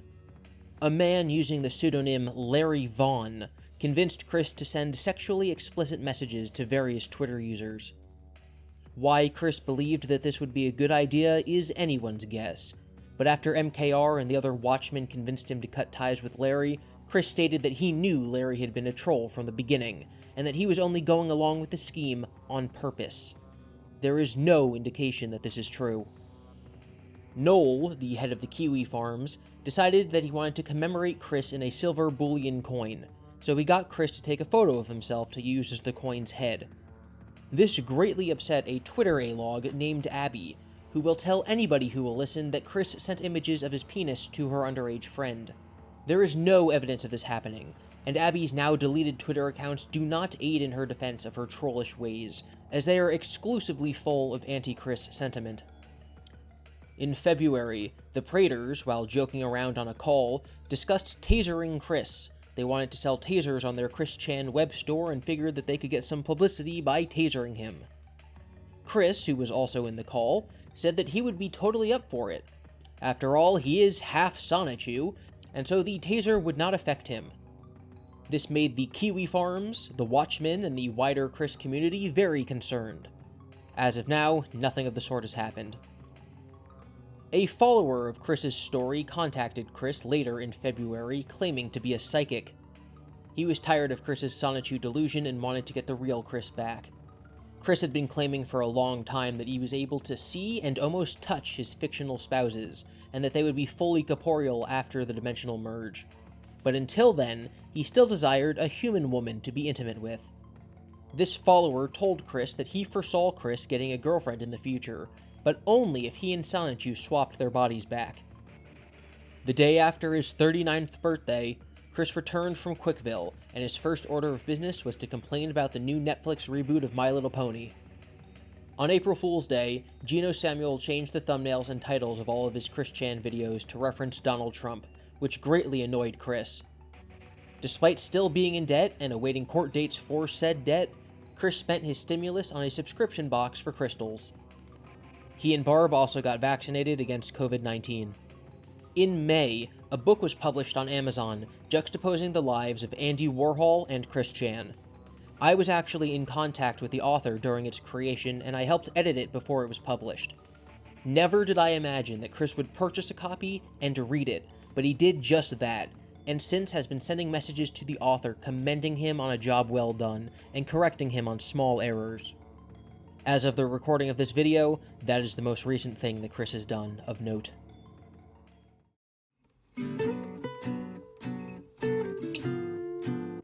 So, now you know Chris's history, chronologically. You've heard the tales of the trolls, and every detail about his responses.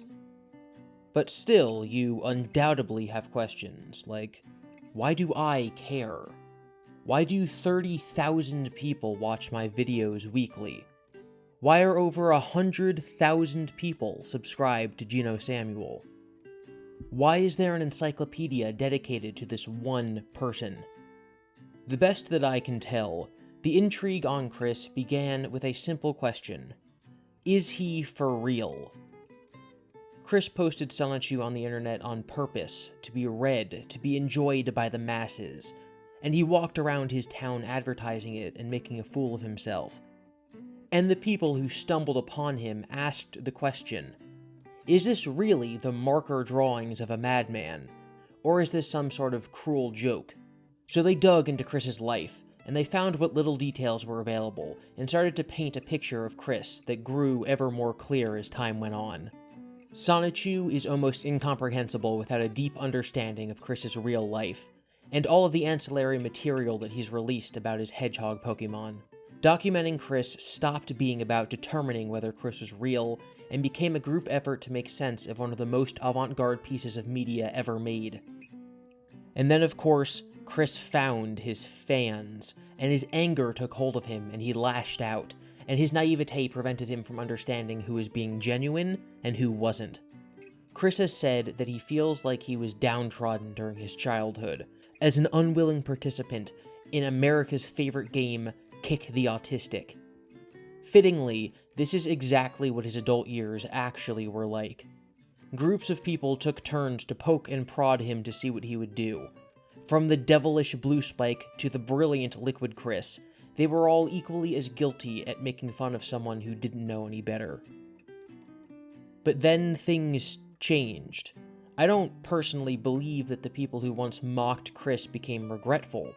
I think that instead, there was just one too many instances of people taking things too far, and suddenly, the man who created the Kiwi farms, the person who is undoubtedly, single-handedly, the one who is most responsible for the effort to document and troll Chris, even if he didn't do it himself, he became Chris's greatest defender. The conversation around Chris stopped being about what crazy thing he might do next, but instead about why he had done the things that he had done. Geno Samuel's series brought Chris to a new audience who began to view him in a historical sense. The trolls of yesteryear are long gone, and instead, we now have a tale about the horrors of the internet, intermingled with fascinating notes about the strange coincidences of Chris's life, and analysis of his unique art. Horrible things have happened to Chris, and Chris has done horrible things to other people. Nobody in recent years has attempted to troll Chris like he was trolled in the mid-2000s, and those who do are instantly and viciously attacked by the community. Interfering with Chris's life is seen as the cardinal sin of the Quick community, and only a few users, like Noel, are chosen to communicate with Chris to make sure that he's alright, and to stop bad trolling attempts like the Idea Guys, and to prevent people like the Praters from taking advantage of him. The legend of Chris grows every day, as large YouTube channels like PewDiePie, ContraPoints, LS Mark, Down the Rabbit Hole, Larry Bundy Jr., and Nick Robinson discuss Chris's antics, many without full context. Chris's story isn't over, and many people like checking in with him to see what insane thing is going to happen next. Some do see him as a freak show. Others see him as an unwilling participant in an unscripted reality TV series. Chris Chan the person is one topic, but his life, the things that happen to him, the insane coincidences and scenarios that he finds himself in, are another. His initials spell the word quick, and he loves Sonic the Hedgehog, and that's not even in the top 30 things that are most interesting about him. I've said before that no one would question a documentary about Howard Hughes, the brilliant inventor and engineer who pioneered many things that we take for granted in our modern lives. He suffered from OCD and had a sharp mental decline later in his life. Nobody would question the ethics of an HBO movie or docuseries about him, even if it included the dirty details of his latter years. But for some reason, people question those who follow Chris for the same reasons. Chris is an artist. He wrote a book, and like all art, it shows a glimpse into his soul. And when that glimpse was juxtaposed with the brutally honest, uncensored actions that he filmed himself doing in response to his critics, it created a portrait of a human being living contemporarily in our society. He is not famous for being famous. He is famous for a reason. He is famous because he's an auteur. He's famous because he gives people a glimpse into themselves. In The Hobbit, the Shire is described as an idyllic paradise, and the hobbits who live there are simple folk who don't care for adventure. The story of The Hobbit could have followed a brave human knight, or Gandalf himself, a powerful wizard. But instead it follows Bilbo, a hobbit who is forced into adventure. It follows the everyman into a crazy world. Chris is Bilbo Baggins. The internet is Middle-earth, and we of course are the readers. Chris is the closest thing we have to a real, living, fictional character because every detail of his life is there to consume. Gino Samuel said it in a very poetic way, and I'd like to play an audio clip from him, speaking in his own words. Is very unique, very a product of his own upbringing and of his own autism, and that's what keeps me fascinated, is that it's almost like a fictional universe created artificially in a real life universe, you might say. And I can understand how this can get really metaphysical, because I kind of feel like the trolls and Chris kind of helped each other to create this fictional universe for each other, though some people believed in it a lot more than others. And that's, I think, a big reason why Sonichu / Christine might think the same way about being the creator of real creations, because they are alive in a sense. If you believe in it, they are alive. The characters, you might treat them as alive to an extent. I think it's a bit too much to say that they do exist in an alternate dimension. I don't believe in that at all. They do exist as much as you want them to exist. It's all up to you. It's all up to the human mind, each individual brain, what you think. It's all up to you. Whether you want to improve yourself, whether you want to go down this path or that path, whether you want to listen to your superiors or not, it really is all up to you, and your world is whatever you want to make of it. Be it intentionally want to make of it or unintentionally want to make of it, consciously or subconsciously. And that's the story of why I find it fascinating. There's no way to end this video, because the story isn't over yet. There is no author to tell us the moral of these events and what the takeaway should be.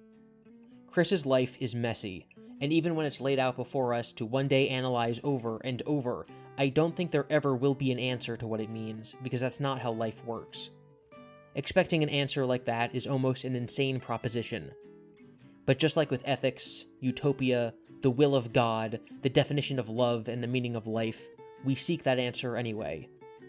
Chris is the main character of Earth, as many people often say. At the very least, he is for this period of time, and you can think that that's sad or hilarious, but the overall point is there is something amorphous or ineffable about the Western human experience that can be gained by watching Chris. William Faulkner once said, "To understand the world, you must first understand a place like Mississippi." He meant that you must observe the simple to even begin to understand the complex, which is why he set countless stories in his fictional Mississippi county, much like Chris Chan has set countless stories in his fictional Virginia town. And I can honestly say that I believe wholeheartedly that to understand humanity, you must first understand a person like Chris Chan. Every week I post a Chris Chan update, and at the end of the year I will post a year in review, catching everyone up with the major events of 2021 as a follow-up to this video. Thank you for watching this. For a full breakdown of the Sonichu comics, which I skimmed over in this video, I recommend my brief introduction to Sonichu video, which is linked below. Thank you to my patrons who've waited long enough for this. A Humble Narcissist, Angel, Ash Perler, Blue Coon, Elijah, Hunter, Jess, Jose, Caitlin, Ogier, Randy, Shadow Nexa, Steve, and Torchka. Thank you all for watching.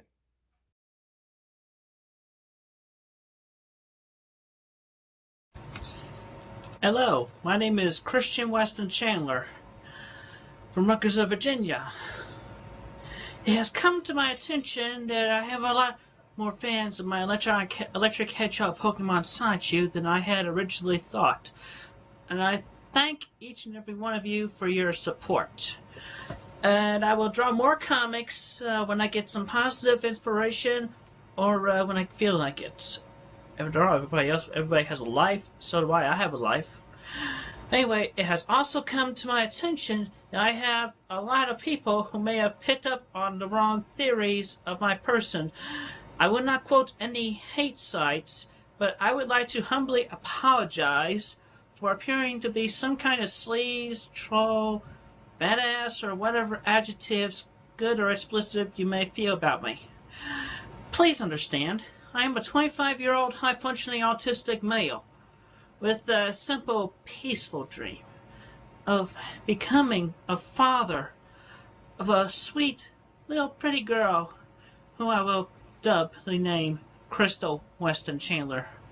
My mother and my father are both really nice old-fashioned type people who not only gave me birth at their ages, which my mother is 66 currently, and my father is currently 80. They both just turned that way in the last couple of months. And I was born in 1982. They gave me the birth then, and anyway, they were so nice of them for them to give me the birth during the early 1980s. I was diagnosed with high-functional autism, and I lived a somewhat rough life. I've had an abusive babysitter at one time, and some of the teachers and principals of Nathaniel Green Elementary School, and I was attending in later years, about late 1980s, early 1990s, they abused me by pinning me to the ground with holding my wrists and my ankles, pinning me down to the ground, and audio taping my cries and shouts. But anyway, my mother and my father, they both fought the court system, the Greene County court system, which they were not a very nice bunch of people. Very not. Hands down. And after being on honor roll throughout Providence Middle and Manchester High, Sonichu was first thought up in my senior year at math, along with a nice bunch of teachers backing me up in my circle of gal pals. I mostly had that circle during my high school years. Anyway, after all that, I graduated. Then we moved back to our old home in Ruckersville, where I attended Piedmont, Virginia Community College, and eventually I graduated from there too with a degree in computer-aided drafting and design, also known as CAD/CAM. And during my high school years, I was used to being surrounded by girls in my circle, and after having to leave them, I felt ever so lonesome. And after the stress from some of the people at PVCC, as well as my mental block of autism, it became hard for me to approach the girls like I used to. Thank you very much for your time and listening, and please remember, I'm an innocent person. Just like most every one of you, I've had my faults. I've had my share of bad times. I have my share of good times. Please understand that. Thank you again. Take care.